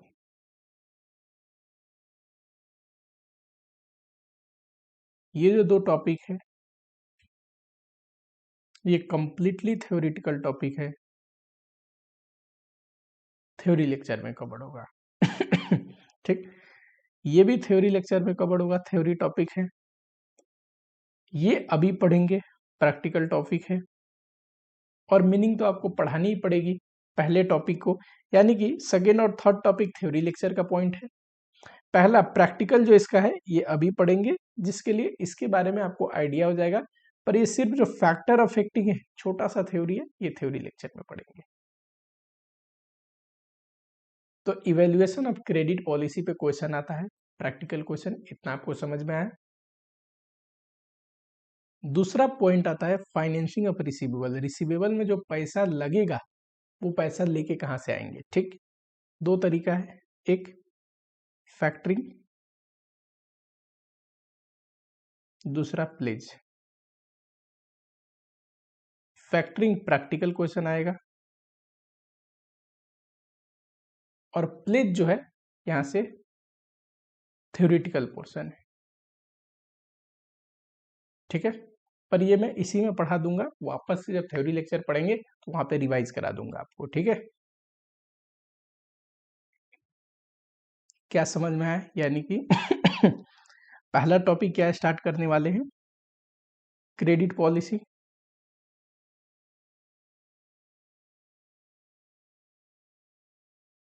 लिखने वाला चीज यहाँ पे लिखाऊंगा, थोड़ा सा हम ऐसे समझते हैं ओवरव्यू चैप्टर के। जो सेल है ना, कोई इंसान बेचता है तो ताकि वो कैश में बेच सकता है या फिर वो क्रेडिट में सेल कर सकता है, उधार पे सेल कर सकता है। ठीक, सॉरी, ये दोनों के अपने फायदे और नुकसान है। अगर कैश में सेल किया तो फायदा क्या है, जब हम कैश लेके सेल कर रहे हैं तो हो सकता है कि बैड डेप्ट कभी हो ही ना। उधार में दोगे तभी तो बैड डेप्ट होगा। आपका पैसा कौन लेके भाग सकता है, जिसके पास आपका पैसा पड़ा हो, जो आपसे उधार लेके जाए। हो सकता है कल को पैसे ना चुका पाए, हो सकता है वो कस्टमर ही चला गया। लेकिन कैश में सेल करोगे तो बैड डेप्ट का नुकसान नहीं होगा, कोई कलेक्शन कॉस्ट नहीं होगा, कोई माथा पचाई नहीं होगी, किसी को टोकना नहीं पड़ेगा, अपना समय नहीं देना पड़ेगा। लेकिन कैश सेल्स में एक प्रॉब्लम है, कई बार कस्टमर कैश सेल की वजह से कम परचेज करते हैं। ठीक, क्योंकि अगर आप कैश में सेल करोगे तो वही इंसान परचेज करेगा जिसके पास इंस्टेंट परचेजिंग पावर होगा। जिसको उधार में चाहिए हो तो वहां जाएगा ना, जो दुकानदार उसे उधार में प्रोवाइड करे, क्रेडिट में प्रोवाइड करो। ठीक, तो क्रेडिट के भी अपने फायदे नुकसान है। क्रेडिट के फायदे नुकसान क्या है कि देखो क्रेडिट में अगर आप देते हो ना गुड्स तो सेल ज्यादा होता है। आज की डेट में देखिए क्रेडिट कार्ड कंपनियां सब आई है, जहां पे हम कैश पे परचेज ना करके क्रेडिट कार्ड से ईएमआई करा देते हैं। इस वजह से कितनी ई कॉमर्स कंपनियां चल गई, कितना सेल हो रहा है ना। कल को 50,000 का चीज लोगों को खरीदना होता था तो तभी खरीद पाते थे जब एक साथ 50,000 रुपए हो, और हुआ नहीं तो कभी खरीद नहीं पाते थे। लेकिन आज के डेट में यही 50,000 का चीज खरीदना हो तो नो कॉस्ट ईएमआई आता है। अब ये नहीं सोचना है कि सर नो कॉस्ट ईएमआई में भी छोटा मोटा चार्जेस लग जाते, इसकी बात नहीं कर रहा। आजकल चार्जेस भी नहीं लगते, अगर आप टाइम पे ईएमआई भरो तो इंटरेस्ट भी नहीं लगते, नो कॉस्ट ईएमआई हो जाएंगे। अब देखो, कहने का मतलब क्रेडिट आपको मिलने की वजह से बहुत ऐसे लोग ऐसे परचेज कर लेते हैं चीजें जो अगर पूरी पेमेंट करनी होती तो वो नहीं करते। ठीक, तो यानी कि क्रेडिट की वजह से सेल तो बढ़ता है, सेल बढ़ेगा तो सेल की वजह से प्रॉफिट भी बढ़ेगी। लेकिन क्रेडिट पे गुड्स दोगे तो यहाँ पे एक छोटा झंझट है, क्रेडिट पे दे हुए तो आपके पास होगा रिसीवेबल, जिनसे आपको पैसे लेने हैं। ठीक, तो वहां पे कई बार पैसे जब आपके क्रेडिट पे दे रखे हैं ना तो आपको एडमिनिस्ट्रेशन कॉस्ट लगता है। ये क्या है, आपने ध्यान से देखा होगा, आप तो छोटे मोटे दुकानदार का एग्जांपल इमेजिन कर रहे हो, जो बहुत बड़े लेवल पे ऑपरेट कर रहे हैं पूरी कंट्री लेवल पे और उनकी क्रेडिट पॉलिसी हो, तो उनको तो एक डिपार्टमेंट रखना पड़ता होगा अपनी कस्टमर से समय से पैसा रिकवर करने के लिए। है कि नहीं? तो उस डिपार्टमेंट का कॉस्ट। कई बार इंसान को उधार पे जब चीजें बेच देते हैं तो अर्ली कलेक्शन के लिए या टाइमली कलेक्शन के लिए कैश डिस्काउंट देना पड़ता है, करेक्ट? कई बार इंसान को कुछ भी कर लो उसके बावजूद बैड डेप्ट हो जाता है, ठीक? समटाइम तो कलेक्शन कॉस्ट भी लगते हैं। ये बैंक वालों को देखो, लोन तो प्रोवाइड कर देते हैं, उसके बाद बाउंसर भेजते हैं घर पे, ठीक? और बाउंसर से कलेक्शन करवाते हैं तो कलेक्शन कॉस्ट लगता है। उसके बाद इतना हो भी जाए तो still there is a possibility of bad डेप्ट। ऐसा संभव है, कोई इंसान का दिवालिया पीट गया, एक भी रुपया ना हो, कहां से देगा? तो बैड डेप्ट हो जाएगी। तो यानी कि क्रेडिट में अगर गुड्स सेल करते हैं तो वहां पे डेटर अराइज होता है, रिसीवेबल अराइज होता है। इसकी वजह से एक फायदा तो है, क्रेडिट सेल की वजह से हमारी सेल्स बढ़ता है, कुछ बेनिफिट होती है, एडिशनल प्रॉफिट कमाएंगे हम, सेल बढ़ेगा तो। लेकिन कुछ लॉस भी है, कुछ कॉस्ट भी इनकर्ड होता है। और एक कंपनी को पता है क्या करनी चाहिए? क्रेडिट में दे या ना दे डिसीजन लेने के लिए, या फिर दे तो 10 दिन 20 दिन, कितने दिन का क्रेडिट दे, ये जरूरी है। दोनों चीज देखना कि क्रेडिट में देने की वजह से कितना एडिशनल प्रॉफिट कमा रहे हैं और क्रेडिट में देने की वजह से कितना एडिशनल कॉस्ट इनकर्ड करना पड़ रहा है। And there should be trade off. Trade off का मतलब कॉस्ट बेनिफिट मैक्सिमाइजेशन करना है। कॉस्ट जहां पे कम हो और बेनिफिट ज्यादा हो, उस ऑप्शन को आपको सिलेक्ट करना चाहिए, ठीक? क्योंकि हमारी अल्टीमेट ऑब्जेक्टिव क्या है? प्रॉफिटेबिलिटी इंक्रीज करने का, ठीक? उधार में बेचे या कैश में बेचे, उधार में बेचे तो कितने दिन की उधार दे, ये सारे तय करने का अल्टीमेट पर्पस क्या है? कि हम ज्यादा से ज्यादा कमाएं, ठीक है? तो इवेल्युएशन ऑफ क्रेडिट पॉलिसी के लिए सबसे पहला पॉइंट लिखिए, क्रेडिट पॉलिसी क्या होता है? कि कितने दिन का हम क्रेडिट दे अपने कस्टमर को, इसी को बोलते हैं क्रेडिट पॉलिसी। क्रेडिट मतलब उधार, पॉलिसी मतलब उसके रिगार्डिंग जो हमारी पॉलिसी है, ठीक? A company should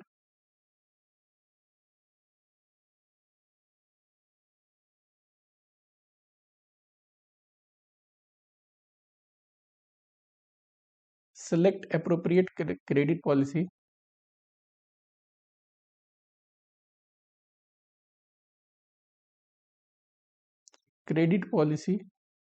to maximize its profitability,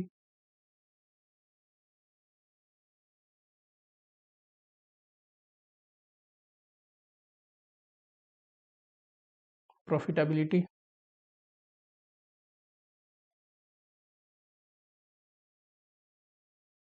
while selecting credit policy। जब हम ये सिलेक्ट कर रहे हैं ना, क्रेडिट पॉलिसी कैसा होना चाहिए कंपनी का, ठीक? कितने दिन पे उधार दे कस्टमर को, कितने दिन के लिए उधार दे कस्टमर को, तो हम किस चीज को ध्यान देंगे? कि क्रेडिट में सेल करने की वजह से कितना एडिशनल कमाई हो रही है, और क्रेडिट में सेल करेंगे तो क्या क्या एडिशनल कॉस्ट इनकर्ड करना पड़ेगा, ये दोनों ध्यान में रखना जरूरी है। अगर कमाई ज्यादा है और कॉस्ट कम है तो क्रेडिट में देंगे, ठीक? While selecting credit policy it is necessary to evaluate cost and benefit associated with credit policy।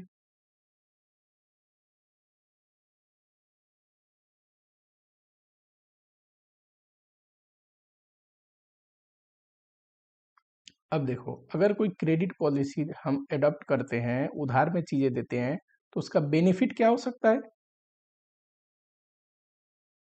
हम ज्यादा सेल करेंगे और उस सेल पे कमाएंगे, प्रॉफिट ऑन एडिशनल सेल। जो एक्स्ट्रा में सेल कर पा रहे हैं उधार की वजह से, उस पे जो प्रॉफिट कमाएंगे वो, और वही उधार पे देते हैं तो कॉस्ट क्या इनकर्ड हो सकता है? कॉस्ट हो सकता है एक तो एडमिनिस्ट्रेशन,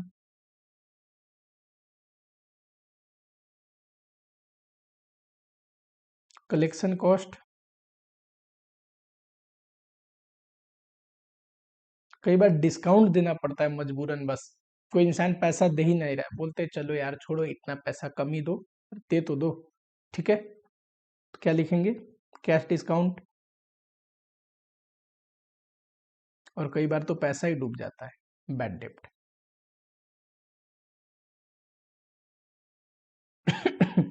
अल्टीमेट पर्पस क्या है? बेनिफिट ज्यादा हो और कॉस्ट कम। तीसरा लाइन इसी से बन जाएगा, a company should trade off. Trade off का मतलब कॉस्ट बेनिफिट कंपेयर करके ऐसा करेंगे कि बेनिफिट ज्यादा हो कॉस्ट कम। ठीक, a company should trade off between benefit and cost associated with credit policy.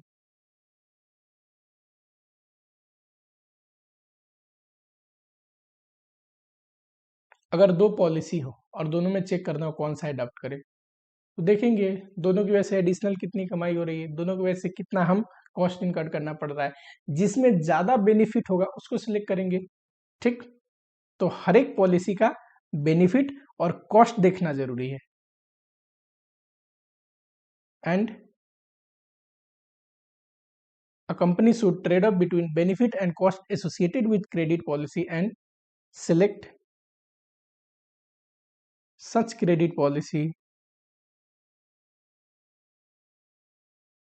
that maximizes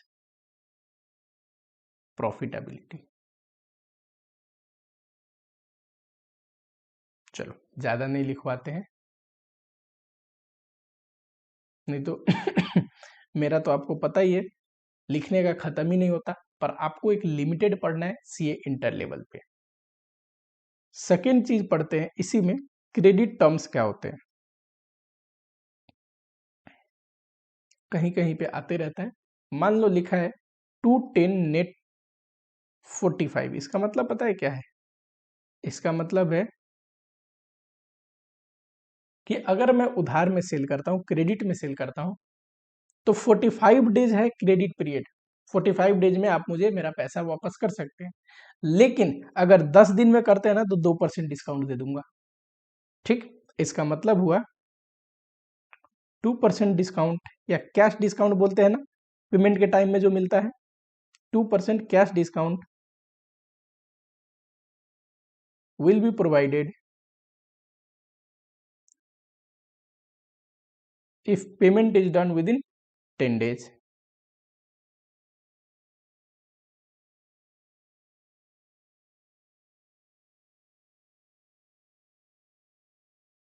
ठीक, पेमेंट 10 दिन के अंदर करोगे 2% कैश डिस्काउंट दे दूंगा। अगर नहीं कर पाए तो आपके पास मैक्सिमम कितना दिन है पेमेंट करने का? 45 डेज। मैक्सिमम क्रेडिट पीरियड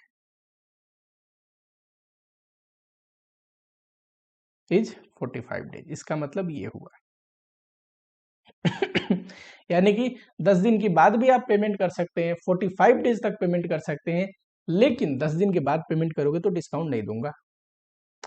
अगर 45 डेज में ही पेमेंट नहीं करे तो ये मैक्सिमम पीरियड है, इतने दिन तक इंसान को पेमेंट करना होता है। मान लो कोई उसके बाद भी पेमेंट नहीं किया तो मैं इंटरेस्ट चार्ज करूंगा, और क्या। ठीक, समझ में आया क्या? ये तो अपना एक पोर्शन खत्म हुआ मीनिंग। अब आते हैं इस पे, और मैंने ये क्या बोला, फैक्टर अफेक्टिंग कब पढ़ेंगे? थ्योरी लेक्चर में, इवेल्युएशन ऑफ क्रेडिट पॉलिसी।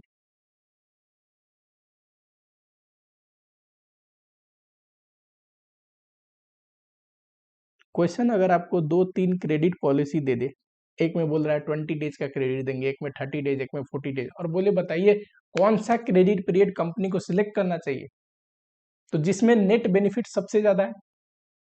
ठीक, हर एक क्रेडिट पीरियड का देख लेंगे कितना सेल हो रहा है, टोटल कॉस्ट वर्स्ट घटा देंगे और जिसमें भी बेनिफिट सबसे ज्यादा है उसी को सिलेक्ट करेंगे। ठीक, मान लो एक तो प्रेजेंट पॉलिसी आपको दे रखा है, अभी क्या करते हैं, एक दिया है प्रपोजल 1, एक दिया है प्रपोजल 2। ठीक, इवेल्युएट करना है। अब देखिए इसको करने का दो तरीका है, मैं इसको थोड़ा नीचे ले लेता हूं। इसको करने का दो तरीका है इवेल्युएट करने का। पहला मेथड है टोटल अप्रोच। ठीक, टोटल अप्रोच को ही हम आगे फॉलो करेंगे। We will use this. मेरा काम है पढ़ाना, जितने तरीका है सारा मैं दोनों तरीका ही पढ़ा दूंगा, लेकिन आगे सॉल्यूशन में मैं टोटल अप्रोच फॉलो करूंगा, ठीक है। सेकेंड तरीका है इंक्रीमेंटल अप्रोच।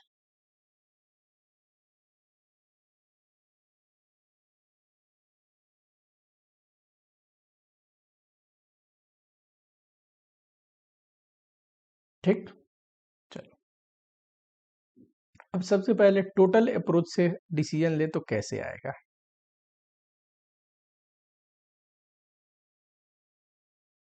ठीक, फिर इंक्रीमेंटल अप्रोच का देखेंगे, एक क्वेश्चन कराऊंगा जिसमें दोनों ही अप्रोच से क्वेश्चन करा दूंगा कि आपको समझ में आ जाए।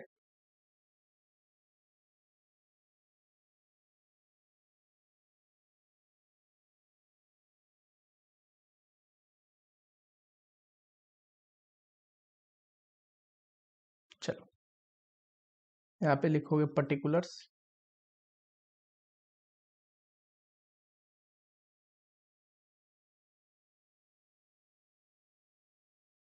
अब टोटल अप्रोच है, यानी कि तीनों ही केस में सबका नेट बेनिफिट निकालेंगे और जिसमें हाईएस्ट आएगा उसको मानेंगे कि ये क्रेडिट पॉलिसी हमें सिलेक्ट करनी चाहिए। यानी कि सबसे पहले सेल ले लो,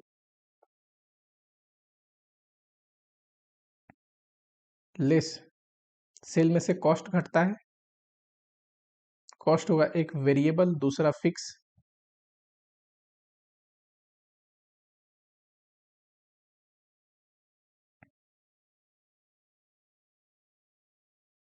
देखो वेरिएबल चेंज, वेरिएबल कॉस्ट क्या होगा, वेरी करता रहेगा जैसे सेल बढ़ेगा, ठीक। क्योंकि वेरिएबल कॉस्ट क्या है, it depends upon level of production, level of production पे डिपेंड करता है। लेवल ऑफ प्रोडक्शन ज्यादा होगा यानी कि ज्यादा बना के बेचेंगे, वेरिएबल कॉस्ट ज्यादा आएगा, कम बना के बेचेंगे कम आएगा। लेकिन फिक्स कॉस्ट हर एक केस में सेम रहेगा। फिक्स कॉस्ट क्या होता है, it is fix in totality irrespective of level of production. ठीक, कॉस्टिंग में बहुत गहराई में पढ़ाया हूं, यहाँ पे टाइम वेस्ट करने का कोई मतलब नहीं बनता, ठीक है। ये घट गया, और क्या घट सकता है, और देखो लेस पढ़ाया था ना, क्रेडिट पे सेल करोगे तो एडमिनिस्ट्रेशन कॉस्ट भी लगता है,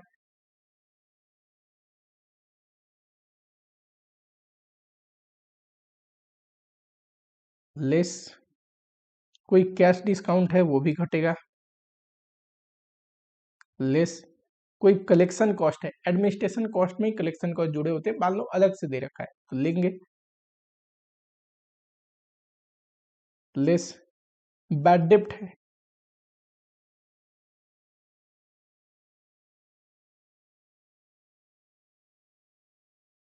ठीक।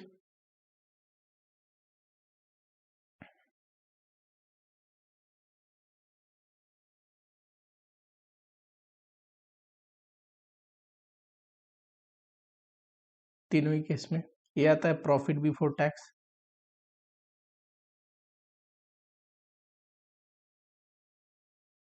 इसके बाद टैक्स घटा दोगे तो ये आ जाएगा प्रॉफिट आफ्टर टैक्स।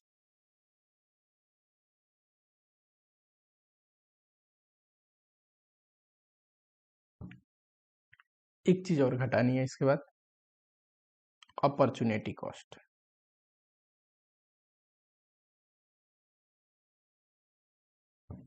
कैसे निकलता है, कॉस्ट ऑफ क्रेडिट सेल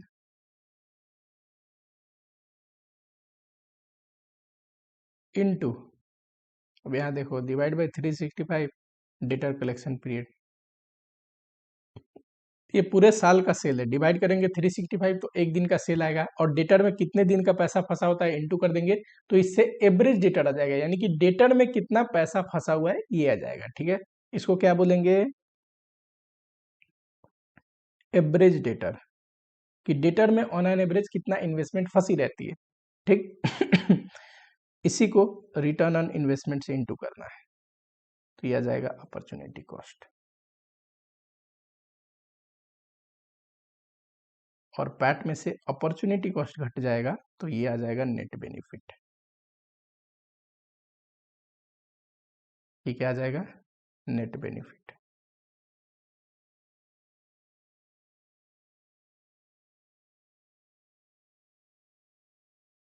चलो समझ में आया क्या? आगे लिखते हैं नोट्स। सबसे पहला नोट लिखेंगे रिटर्न ऑन इन्वेस्टमेंट पे। ये हमेशा लेना है आफ्टर टैक्स, क्योंकि ये बात मैंने पास्ट में भी आपको पढ़ा रखी है।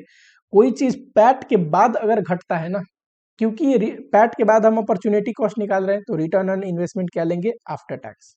यही ऊपर घटाते बिफोर पैट, पैट निकालने से पहले यानी कि टैक्सेशन से पहले घटाते। ठीक, कहने का मतलब टैक्स घट चुका है उसके बाद जो चीज घटाते हो उसको आफ्टर टैक्स लेते हैं, क्योंकि टैक्स घट चुका है। अगर टैक्सेशन से पहले यहीं पे घटाते अपॉर्चुनिटी कॉस्ट तो आरओआई लेते बिफोर टैक्स, पर आपको वो करने की जरूरत नहीं, जो मैं फॉर्मेट पढ़ा रहा हूँ वो करो। नीचे घटाना आफ्टर टैक्स। अच्छा, बिफोर टैक्स हो तो आफ्टर टैक्स बना देंगे क्या? हाँ जी। अगर आरओआई आफ्टर टैक्स निकालना हो तो आरओआई बिफोर टैक्स लेंगे, 1 - t कर देंगे तो आफ्टर टैक्स हो जाएगा। दूसरा नोट लिखो, opportunity cost can be calculated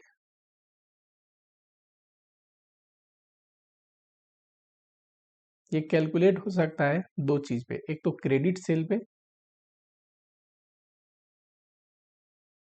दूसरा कॉस्ट ऑफ क्रेडिट सेल।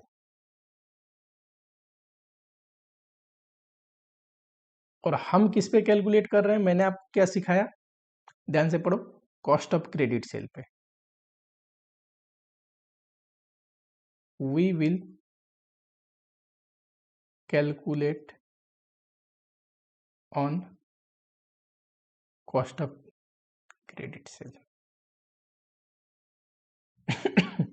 हमेशा आपको एजम्पशन दे देना है एग्जाम में कि हमने कॉस्ट ऑफ क्रेडिट सेल पे निकाला है।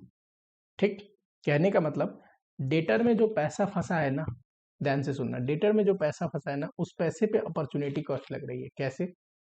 एक तो तरीका है सोचने का कि वो पैसा जो फंसा है वो पैसा कहीं से तो लगा होगा।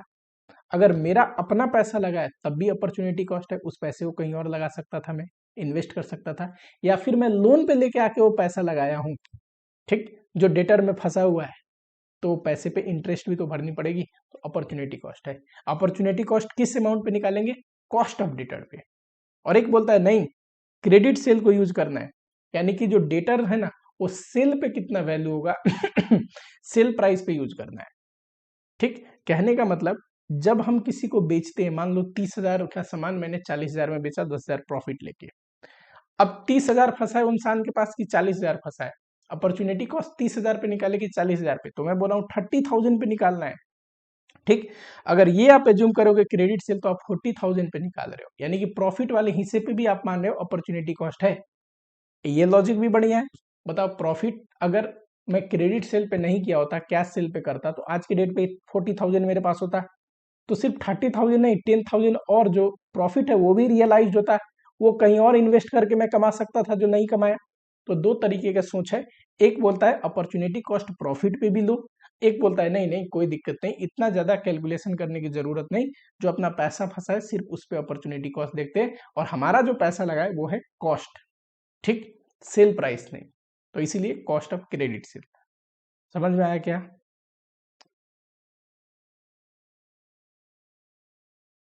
चलो, अगर ये इंक्रीमेंटल अप्रोच होता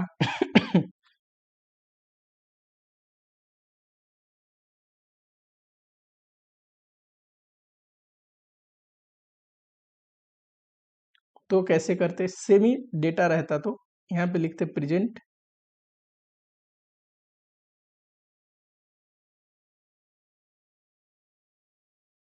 प्रपोजल 1 प्रपोजल 2। ठीक, टोटल और इंक्रीमेंटल अप्रोच में क्या फर्क है ना, ये मैं आपको समझा देता हूँ।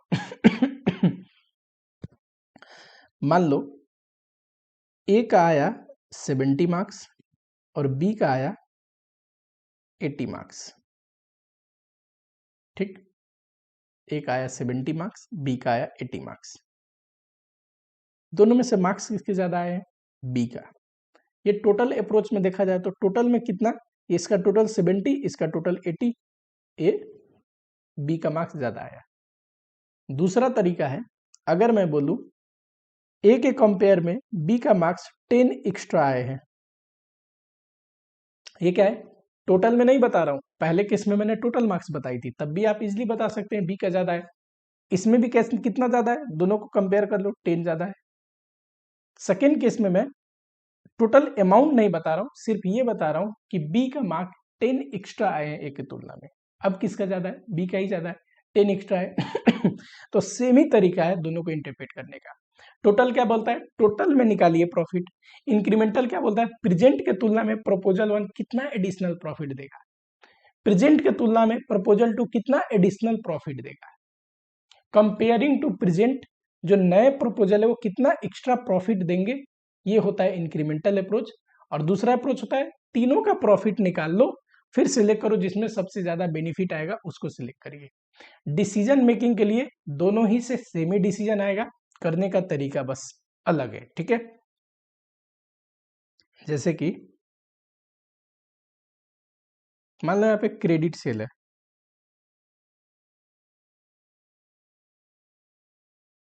तो हमें क्रेडिट सेल का काम नहीं हमें क्या लिखना है, incremental sale, incremental credit sale. Incremental कैसे निकलेगा, प्रेजेंट के तुलना में ये प्रपोजल 1 का कितना एडिशनल है, वैसे इसके तुलना में इसका कितना एडिशनल है, इंक्रीमेंटल सेल लेना है। इंक्रीमेंटल रेवेन्यू और सारे इंक्रीमेंटल कॉस्ट हटा देंगे तो इंक्रीमेंटल प्रॉफिट आ जाएगा, ठीक, लेस इंक्रीमेंटल कॉस्ट,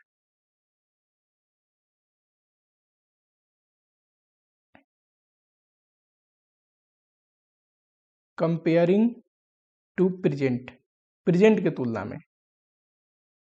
सबसे पहले variable cost,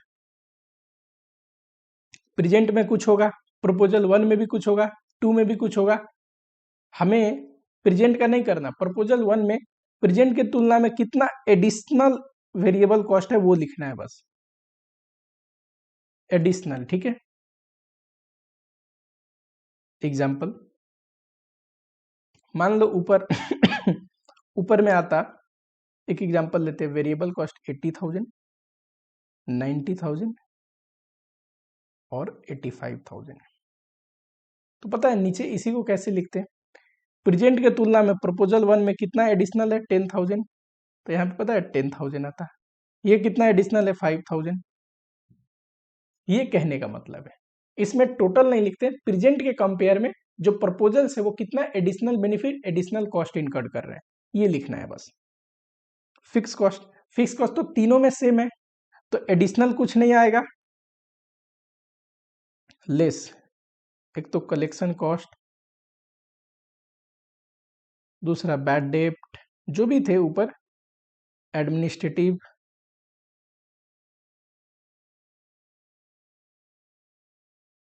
and cash discount,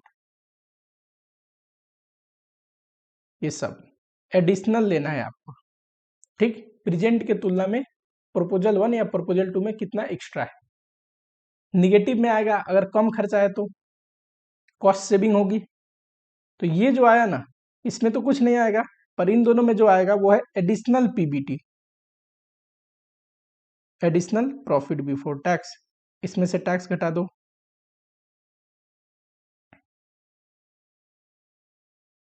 तो जो आएगा उसको बोलते हैं इंक्रीमेंटल प्रॉफिट या एडिशनल प्रॉफिट आफ्टर टैक्स,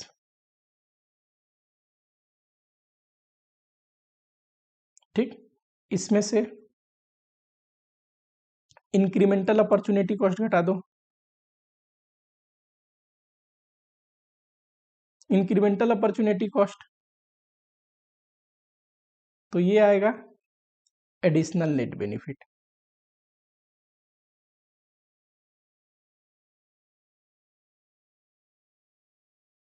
ठीक। इस केस में कुछ नहीं हो रहा, बस क्या कर रहे हैं, प्रेजेंट के कंपेयर में कितना एडिशनल कमा रहा है, कितना एडिशनल नुकसान हो रहा है ये देख रहे हैं, लास्ट में एडिशनल बेनिफिट में आएगा। इस केस में क्या था, इसमें टोटल फॉर्म में देख रहे थे टोटल बेनिफिट, इसमें भी एडिशनल बेनिफिट निकालना हो तो ये है एडिशनल बेनिफिट, और क्या, सेम ही आना चाहिए। इन दोनों का डिफरेंस, तो ये हो गया एडिशनल बेनिफिट। अच्छा, एडिशनल अपॉर्चुनिटी कॉस्ट निकालना है, ये कैसे निकलेगा? वर्किंग नोट ले लो, ये है प्रेजेंट, ये है प्रपोजल 1, प्रपोजल 2। अगर रिसीवेबल देखना हो तीनों केस में तो कैसे निकलेगा? रिसीवेबल हमें पता है ना, रिसीवेबल कैसे निकलता है? Cost of sale credit sale का into debtor collection period divide by 365। अभी पढ़ाया था इन्वेस्टमेंट इन डेटर ऐसे निकलता है।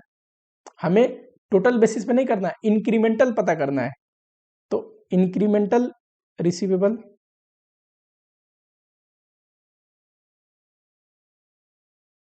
इन दोनों का बस आएगा। एक एग्जांपल ले लो, मान लो ये 1 लाख आया, 90,000 आया, 1,20,000 आया, इसके तुलना में ये 10,000 घटा है, इसके तुलना में ये 20,000 बढ़ा है, तो ये आ गया एडिशनल इंक्रीमेंटल डेटर। कहने का मतलब ये है। अब इंक्रीमेंटल अपॉर्चुनिटी कॉस्ट कैसे आएगा?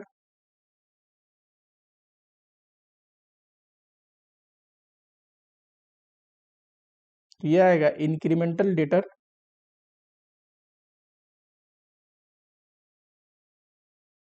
Into return on investment. ये दोनों का आ गया, ये यहाँ पे रख देना है।